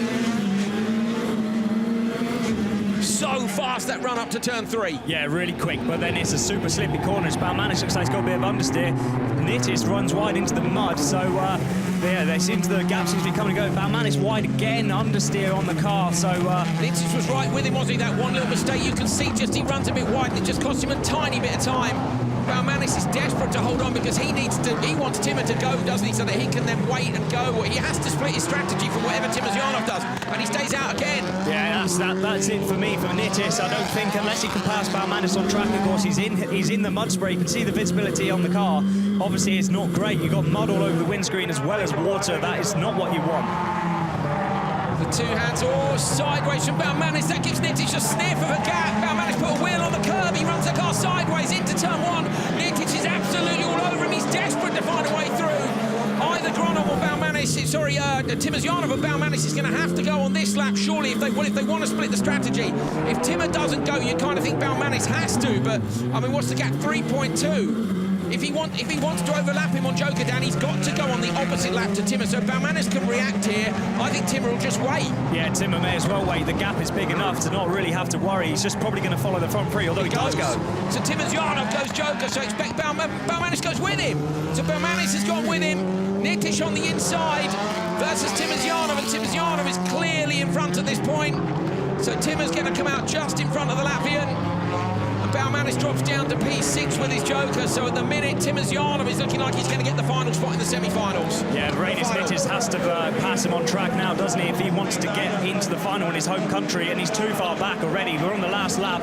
He's never going to do it either, is he, to his teammate who's in the World Championship. You know, imagine firing him off. I know he definitely wants to be through. And OK, strictly speaking, he's not a full-timer, but he's already, you know, it's less likely, isn't it, with it being Timmer? Yeah, I mean, if it was somebody else, maybe, but I don't think we're going to see him doing that. Mistake from Nitish there anyway, runs the nose a little bit wide, and you can see what it's cost him. Timosyanov has gapped him just a little bit. Timmy Hanson and Kevin Hansen running in a line. You could not write this weekend to be any closer than it's been. Andreas Bakkerud took semi-final number 1, and Timmy Hanson and Kevin Hansen are going to come across the line absolutely together to take semi-final number 2. Hansen gets 6 points, Kevin Hansen gets 5, 4 points and a spot in the final for Timosyanov. The World Championship frontrunners are all through to the final. Textbook by those boys. Textbook by the team, having had the carnage they've had. Just brilliant. The gap remains the same. Timmy Hansen takes 6 points, Kevin Hansen 5. Timosyanov takes a spot in the final. Then it's Nitish Sabo and Baumanis, who go no further. So now, top of the standings, 182 to Bakkerud, 179 to Timmy Hanson, 176 to Kevin Hansen. So Bakkerud and Timmy Hanson stay on the same points difference, 3 points between them. Kevin Hansen drops 1 point off.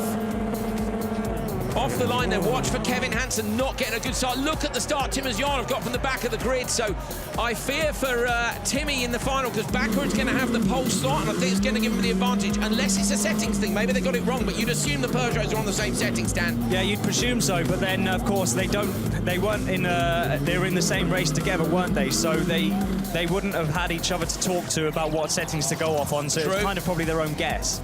Yeah, fair enough. So they might guess differently. I mean, they're unlikely to do the settings differently to allow one into the lead, but I think that would be too risky. I think you're better off to both get a good start and do it manually than to set it up that way.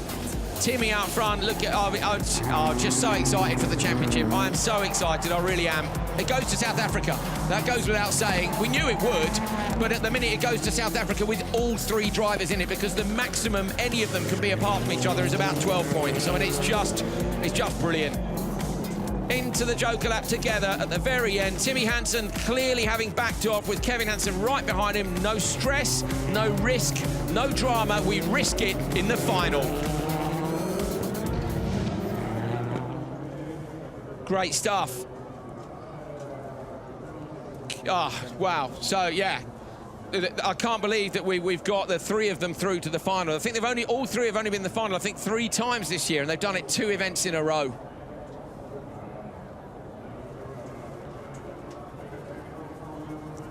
So I work for the crowd. It's disappointing for them to not have either of the Latvians go through. Dan, they are so friendly here and so enthusiastic. Yeah, ridiculously enthusiastic, and well, we've enjoyed chatting to the fans here, and it is a shame that their home countryman hasn't made it through. So these were the semi-finals earlier on, and this was just after the torrential rain. So Sebastian Eriksson in the Beetle this week in his semi-1, but the man to watch here was Brinterson. Right of your picture now, and unfortunately he gets picked up there. I think it is by Moser on the exit, not quite sure. And that, I'm afraid, was his car broken immediately. You could see the wheels at an angle. I think rear suspension link probably broken in the contact, Dan. The tyre came off, and with it, I'm afraid, the rails came off his hopes of holding on to second. And he had an engine problem in Sweden when he was mega fast. He got taken out in the semi in Loiak, and I think Brinterson, I think he's been a bit hard done by. Yeah, a lot of bad luck this year, and he's being run by a load of his own team this year instead of being with a a professional team. So he's done a fantastic job for everything he's done. This is Oman being Moser taken and out. Oman got into each other several times there, didn't they? And Moser actually got disqualified for that a little bit later on. So. Yeah, well, I'm not surprised. To be fair, yeah, when you're the judge, sometimes it's not as difficult as others. So then we go, this was Evgen crossing the line. On to semi-final number 2, the Dubourgs on the front row, and again, better start from pole than from slot number 2, and that could be key. Vujic, and then that's Vash sideways. Look at Vash just missing the back. Tamas Karai dropping down to 6th place at this point. So the 2 Audis battling it out down in P6, super sideways. Vujic then ran wide into the dirt on the outside of the corner. Joker merges Karai with Dubourg. So close, and Karai picking up a bit of understeer there in the dry. He might have got away with that. Yeah, maybe would have got away with it, been able to punch the throttle and get around him, but with the standing water we're seeing on track now, it's just not possible. Into the Joker lap on the last lap for JB Dubourg. So JB Dubourg won the semi-final, put himself in the front row, and with those points as well to take P2 in the European Championship for supercars. He was only a few points back, and that was job done. Obviously now he wants to risk it, doesn't he, for a win? Yeah, there's no pressure now from losing his P2 spot, so I'm sure we're going to see an all-out parade, if you like, but he's not going to have it easy. He's lining up alongside Sebastian Eriksson. Yeah, Eriksson's been learning that Beetle. Lap times have been pretty close between them. It's going to be a great one. Crowd are getting excited as we get towards final time here in Latvia. Taking a few little pictures, look. Just a little adjustment. Got to get the old social media right.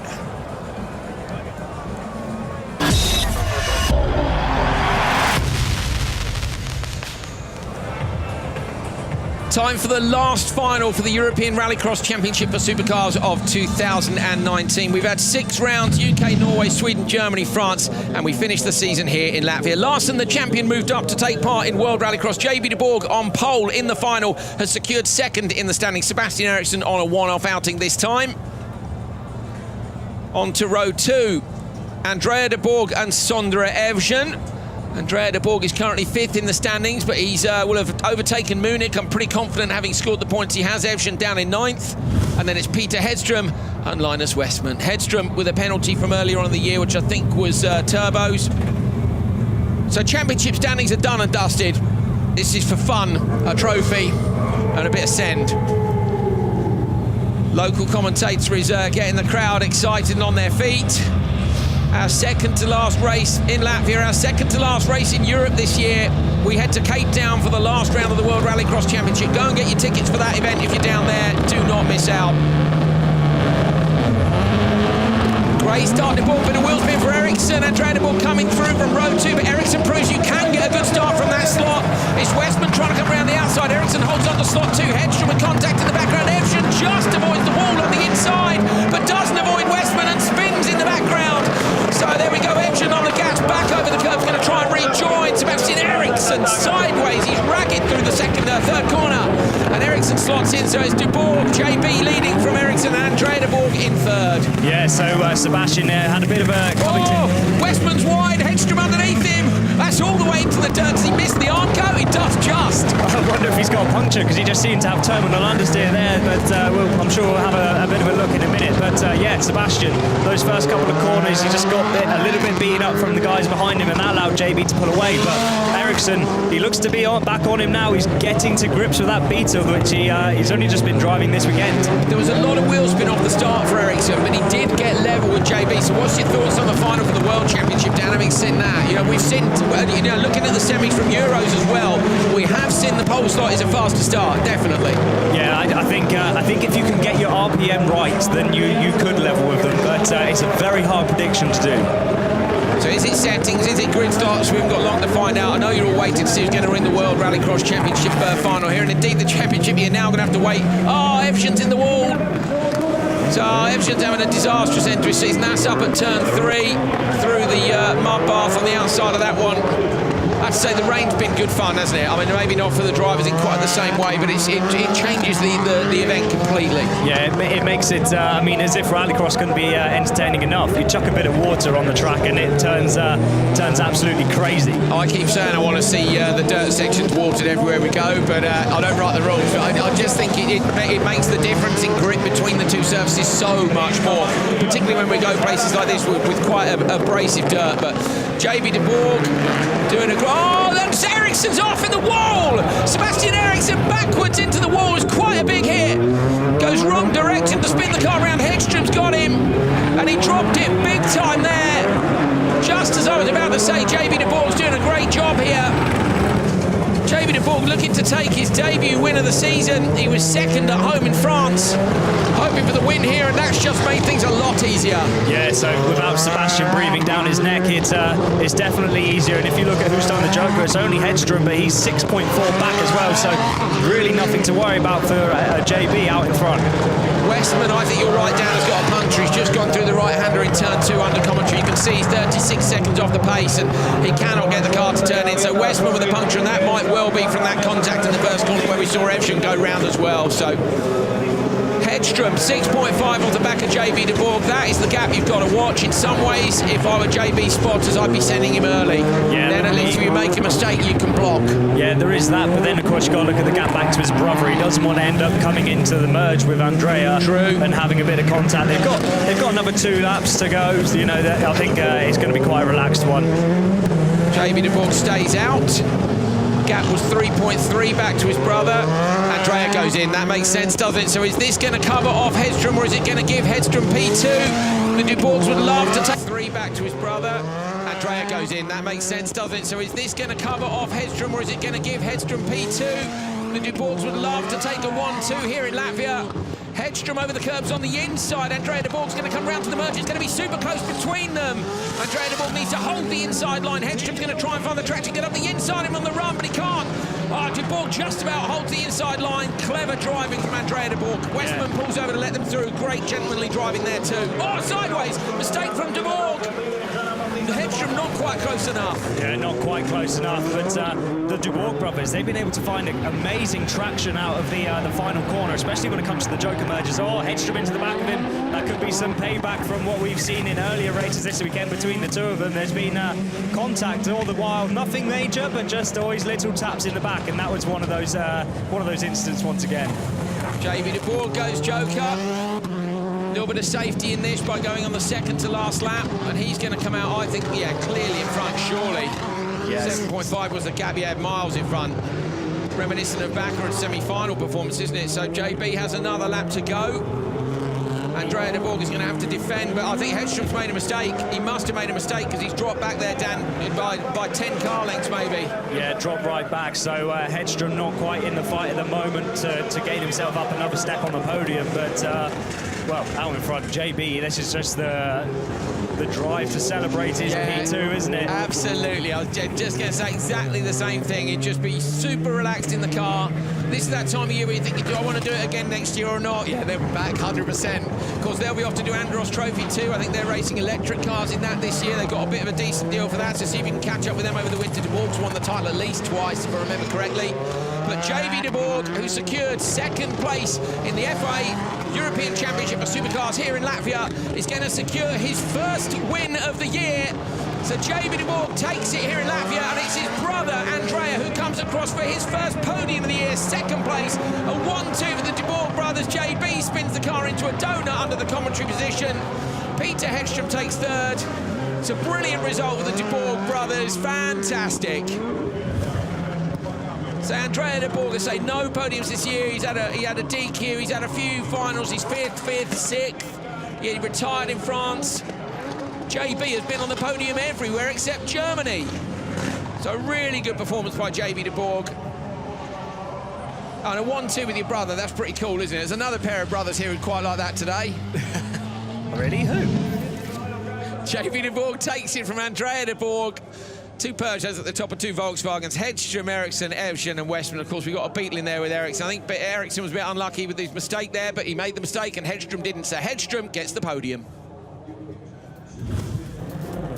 So off the start, look at the start Hedstrom got, and again, that's the same slot Timozyanov was in, so we need to have a look and see who's in slot 5 on the grid in the final. Westman as well from the back row, both of them able to get right up and almost level with the people on the front row, so amazing starts from them. I think this is where Westman picked up the puncture, actually, going into the back of Ericsson. That was the spin round for Evgen, trying to recover. Ericsson was sideways there, look, and then this was... OK, look, so that's where Evgen went into the wall. And then Ericsson goes into the same one. F1 has a wall of champions, doesn't it? I think in Canada, that's our wall of champions. We just make more of a mess of it. Down and dirty. Yeah, it is. Covered in mud, and then we smash it up with supercars towards the end of the weekend when we're done with it. Westman moving over to let the battle come through behind him. Andrea De Bourg, brilliant job to pinch second place. But it's JB De Bourg who wins his first European event this year and secures second in the championship. Jean-Baptiste, a win finally, and you get second in the championship. What does it mean to you? It's mean a lot. This is my first European victory, and to end the season like that, it's fantastic. We also finished second of the championship, and my brother fourth. What a season. I want to thank all my team and say hello to my to my wife and to my little son Leopold and Leonie. Okay, félicitations, thank you. Well, great stuff. JB De Bourg has second in the European standings. So it's been a very busy weekend here in Latvia. Not just what we've been doing this year, but looking forward to what we're doing next year as well. 2020 sees the launch of a brand new support category for the FIA World Rallycross Championship with Project E, an all-electric rallycross car developed in conjunction with IMG and Stard. The world's best rallycross drivers were there to see the new machine roll out. the world is changing very, very quickly, and we're just about to embrace the biggest changes in the world of motorsport for the last 60 years. And a lot of people have been talking about electric racing, and there's a lot of strategy and a lot of concepts, but we've got the infrastructure, we've got the tracks, we've got the staff, we've got everything else. What we didn't have was the car. We've now got an electric vehicle, and we can go racing from next year, and Manfred's delivered that for us. Yeah, the Project E-Car has 3 motors, 450 kilowatt power, about 1000 Newton-meter torque. We have 2 transmissions in the car, 2 gears has the car, so we have pedal shift to make this, and mechanical diff and front and rear, and a 400 volt battery. In the Project E-Car we can run any road car OEM motor and run this in this championship, and this I think is groundbreaking, to use road car electric motors in a motorsport top level environment. Good for the teams who has a relation to the local dealers. It just opens so many doors for partners, sponsors, OEMs, dealers, and this is what we are looking. And the running cost and the reliability is also one key factor of it. This is the way the world's going. For car manufacturers, the OEMs, it's so important, and this is the next big innovation and technological breakthrough. And being a world championship motorsport, we need to embrace it.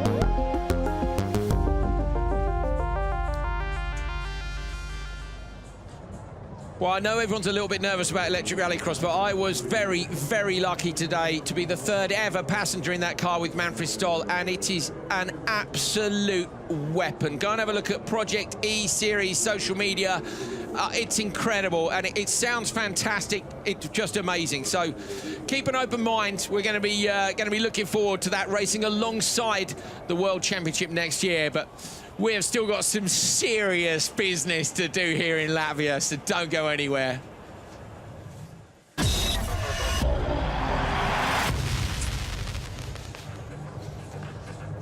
Oh, the tunes are humming here in Latvia. The hairs are standing up on the back of my neck. We've just pulled down some of the stuff we have in the commentary box so we can see the pre-grid from here out of our side window. The tension is rising for us so much. I have got shivers. I hope you guys at home are on your feet. This is not one that you watch on the sofa. You must get up. We've got Doran and Timosyanov on those grid slots at the back. We've got Bakkerud with, in theory, we think it was the best place to start from, but Timmy Hanson's had some amazing starts this weekend, and Kevin or Gronholm, you can't pick this. You cannot pick this, and we've got 3 sets of teammates.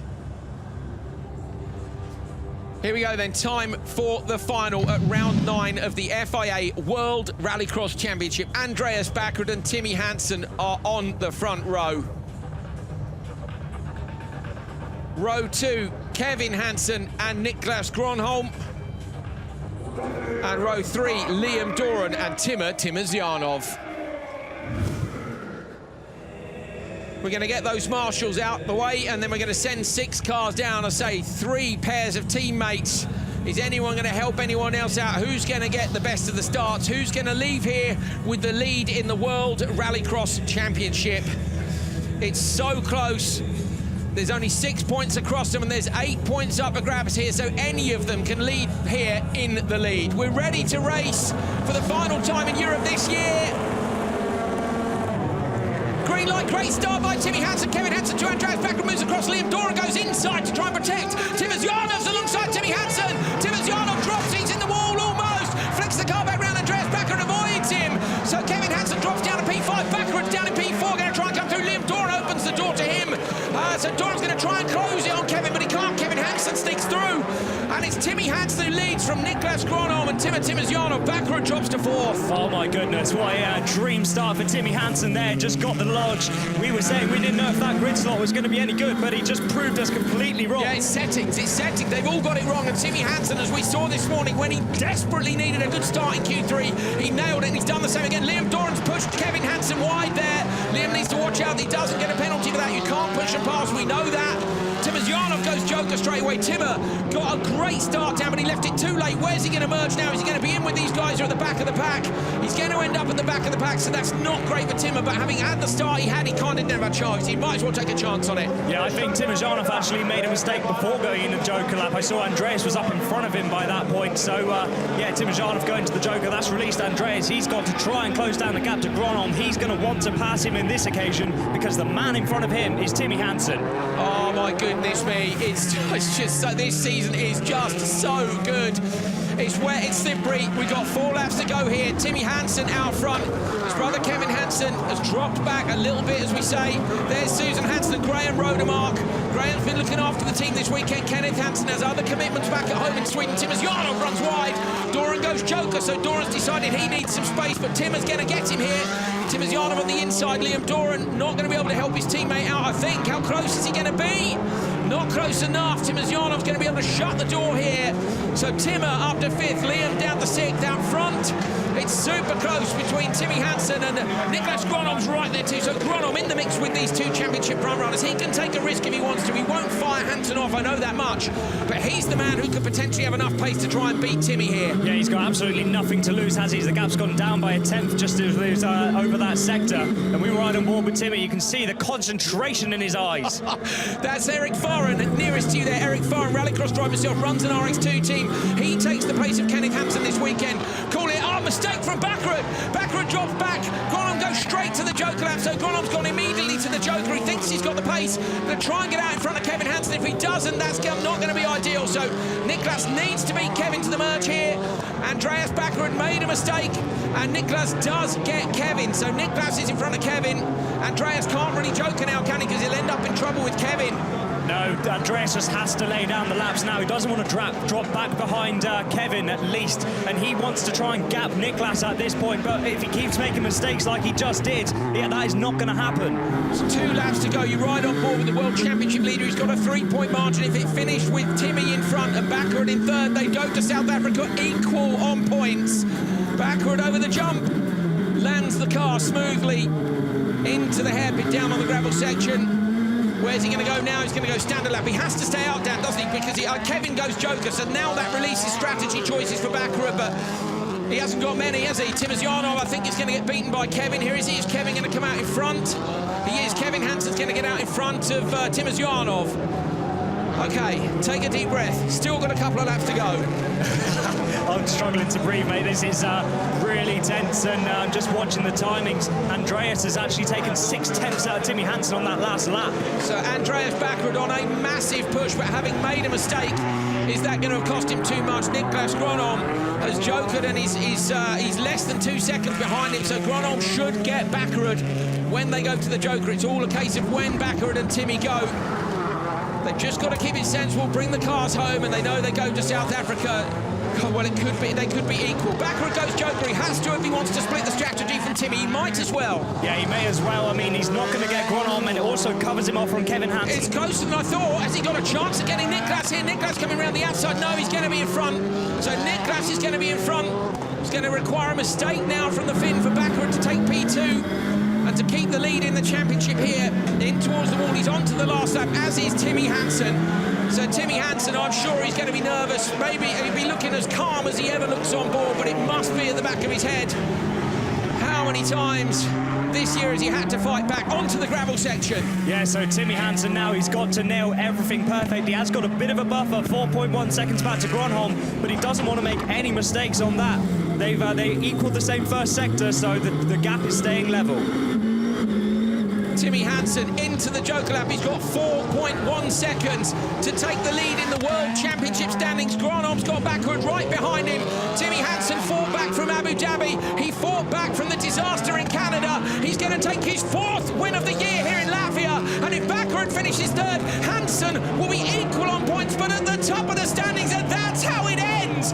Timmy Hanson takes his 4th win. Gronholm in between him and Bakkerud. Timmy knows. He knows. It was a disaster yesterday, and he leaves here at the top of the World Championship standings, equal with Andreas Bakkerud. He knocks it down a gear.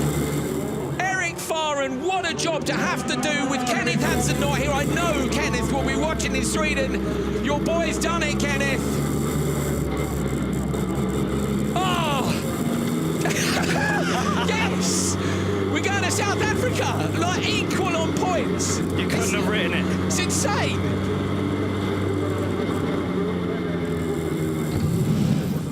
Timmy Hanson wins, takes 8 championship points.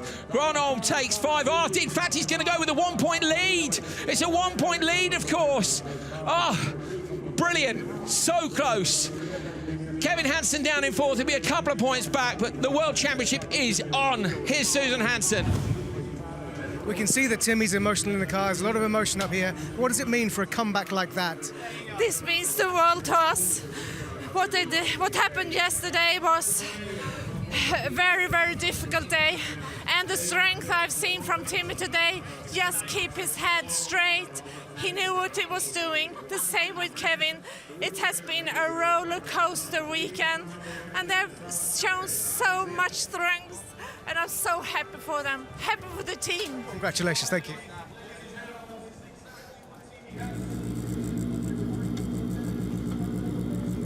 Timmy Hansen is absolutely over the moon. We're pretty sure he's got a 1-point lead.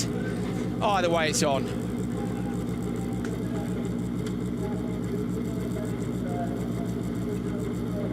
Look at that smile. Dan Rook next to me is doing the maths frantically to try and catch up with the points. Oh, wow. So bad. This was Doran off the back road, got a great start and had a look up the inside. Timosyanov tried to get round looking, but it was just too pacey into turn 1. Here's the onboard with Bakkerud down to the first corner.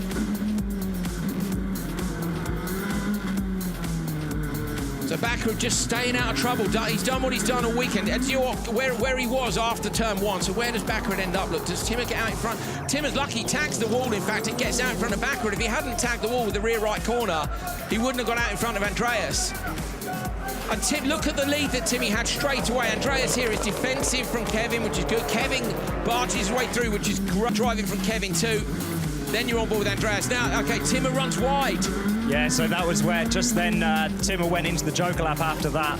And from there, that was kind of it for Timmer. But Andreas off the start was extremely sensible. He drove all the way around the outside, didn't have any contact with anyone. That's the mistake. And he actually avoided the back of Gronholm as well. He had to turn out of it, didn't he? Yeah, so dropped it on the brakes there. Not ideal for Andreas. I think had he not made that mistake... Do you think he might have got P2? He could have got P2. And then my maths would have been right at least.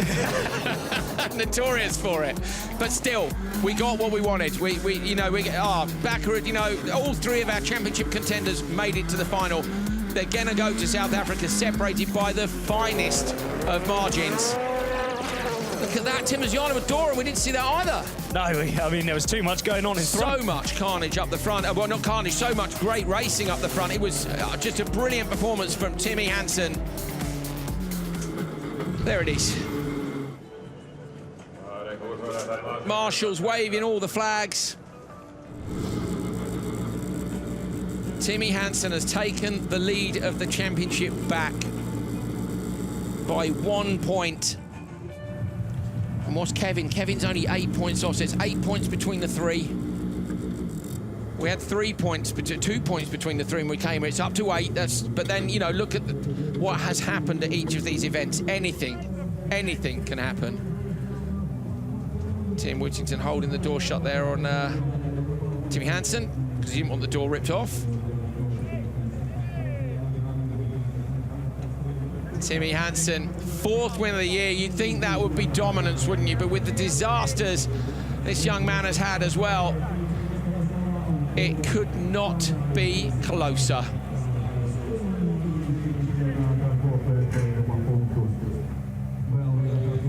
So Timmy Hansen wins here in Latvia. It's his 4th win of the year, and he takes the lead in the standings by 1 point, we think. I thought it was going to be equal, but of course Bakkerud would have needed to be second to get the 5 points. There was a 3-point difference in it if he'd been second, and it was Gronholm who got second, which drops Bakkerud back. Going to get you confirmation of that.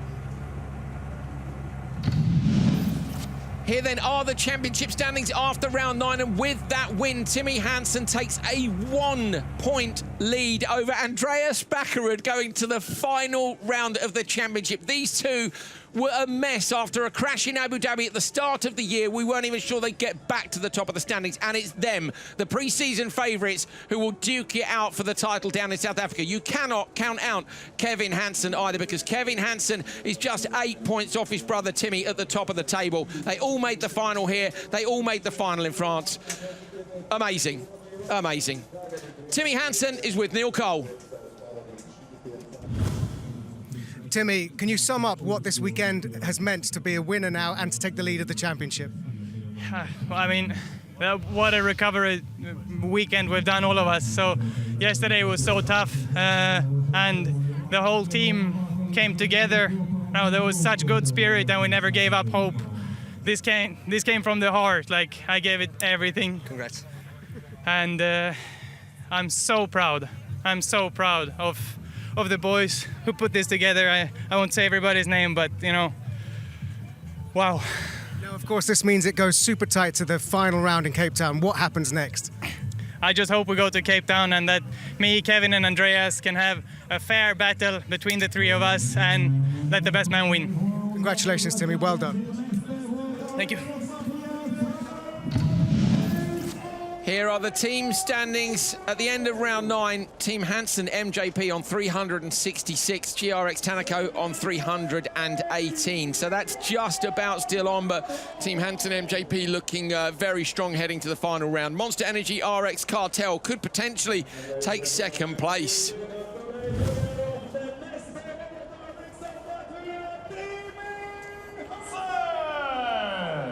Timmy Hanson onto the top step of the podium for the 4th time this year. Swedish national anthem for him, and a huge sigh of relief.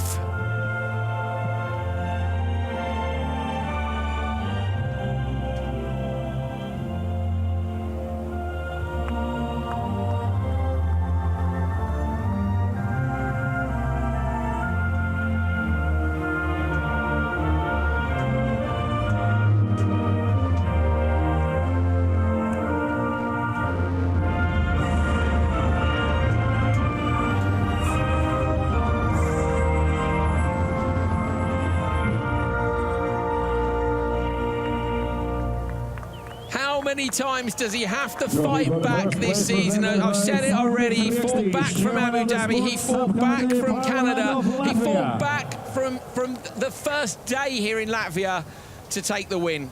Andreas Bakkerud has been brilliant with the TQ and the win in his semi-final. It didn't go his way in the final, but it was super close. He made one mistake, which maybe means he goes to South Africa 1 point off instead of equal. It doesn't matter. 1 point. 1 point. It has never ever been closer. This is the closest season of the FIA World Rallycross Championship ever.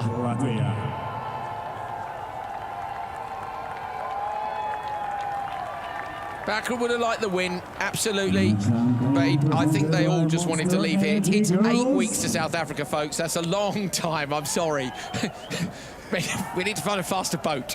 That is a lot of pressure riding on your shoulders for a long time. But then on the other hand, it's also time to take a breath and have a think about how you're gonna cope with it. I think with 4 wins, well, we know one thing. If the championship finishes equal on points, which it could, Timmy Hanson would be world champion because it goes on countback, and the first one of those is number of wins. So Timmy with 4 cannot be beaten on countback. So if it ends equal, it'll be Hansen, Timmy that is the champion. Niklas Gronholm so close again. I know he had the win in Norway, but he doesn't count that. Neither does Kevin. They're both still looking for that elusive first proper win, but you've got to put in the mix now Bachuska and Markland. You know, Bakkerud is right up there, Timmy and Kevin. Liam's look great too. We have just got so many people that can win in this wonderful World Championship. But there's only one that can be the FIA World Rallycross Champion. So 8 weeks to go before we go to Cape Town. Take a look at this. 1 point between Timmy Hanson and Andreas Bakkerud. 8 points between Timmy Hanson and Kevin Hanson. Niklas Gronholm, Yanis Baumanis, Timur Timosyanov, Liam Doran and Anton Markland down in P8 there. But I say it's those top three which are the most important. If you book a ticket, you're 8 weeks, there's no excuse. Book a ticket to come to Cape Town, whether you live there or not. I'll see you down there, and if not, you best be watching on the TV. This is going to be epic. Oh, wow. Unbelievable. It was super close in France. Do you know what? We left France with 2 points between it. We're leaving Latvia with 1. It's just an incredible season. It's one of those brilliant years of motorsport. The FIA World Rallycross Championship is the closest of the FIA World Championships this year. Bakkerud did absolutely everything right with the help of Matthias Ekström. He didn't cave under the pressure. He got the TQ spot. He won his semi-final. Then it was pressure on for the Hansens. Timmy Hanson's got perfect starts in the wet. He's been unstoppable. He's been unbeaten all day on Sunday. Him and Kevin out front just took their time. They nailed the laps. They got the job done. Unfortunately, neither of the Latvians made it at home here in Riga. It's been another brilliant event. Timosyanov almost in the wall in turn 1. It was super close for him as well. Could we have seen one of those GRX cars taking it? And then on to the final. Great start by Timmy Hanson, and really that was what he had to get done. Timosyanov tried to come around. Here it is, that moment where he just ran a little bit deep and nudged the wall. You're on board with Timmy Hanson. He just keeps fighting to keep his World Championship dream alive. Even without his dad Kenneth here this weekend, with Eric Farren spotting for him, he's managed to get it done again. Incredible conditions today, so tricky. There was the Hansen team under so much pressure. Bakkerud dropping back earlier in the race, managing to make up a spot, but it couldn't be closer. It is 1 point. We came in 2 points apart. We leave here with 1 point. We'll be going to Cape Town in 8 weeks' time to settle the 2019 FIA World Rallycross Championship. See you then.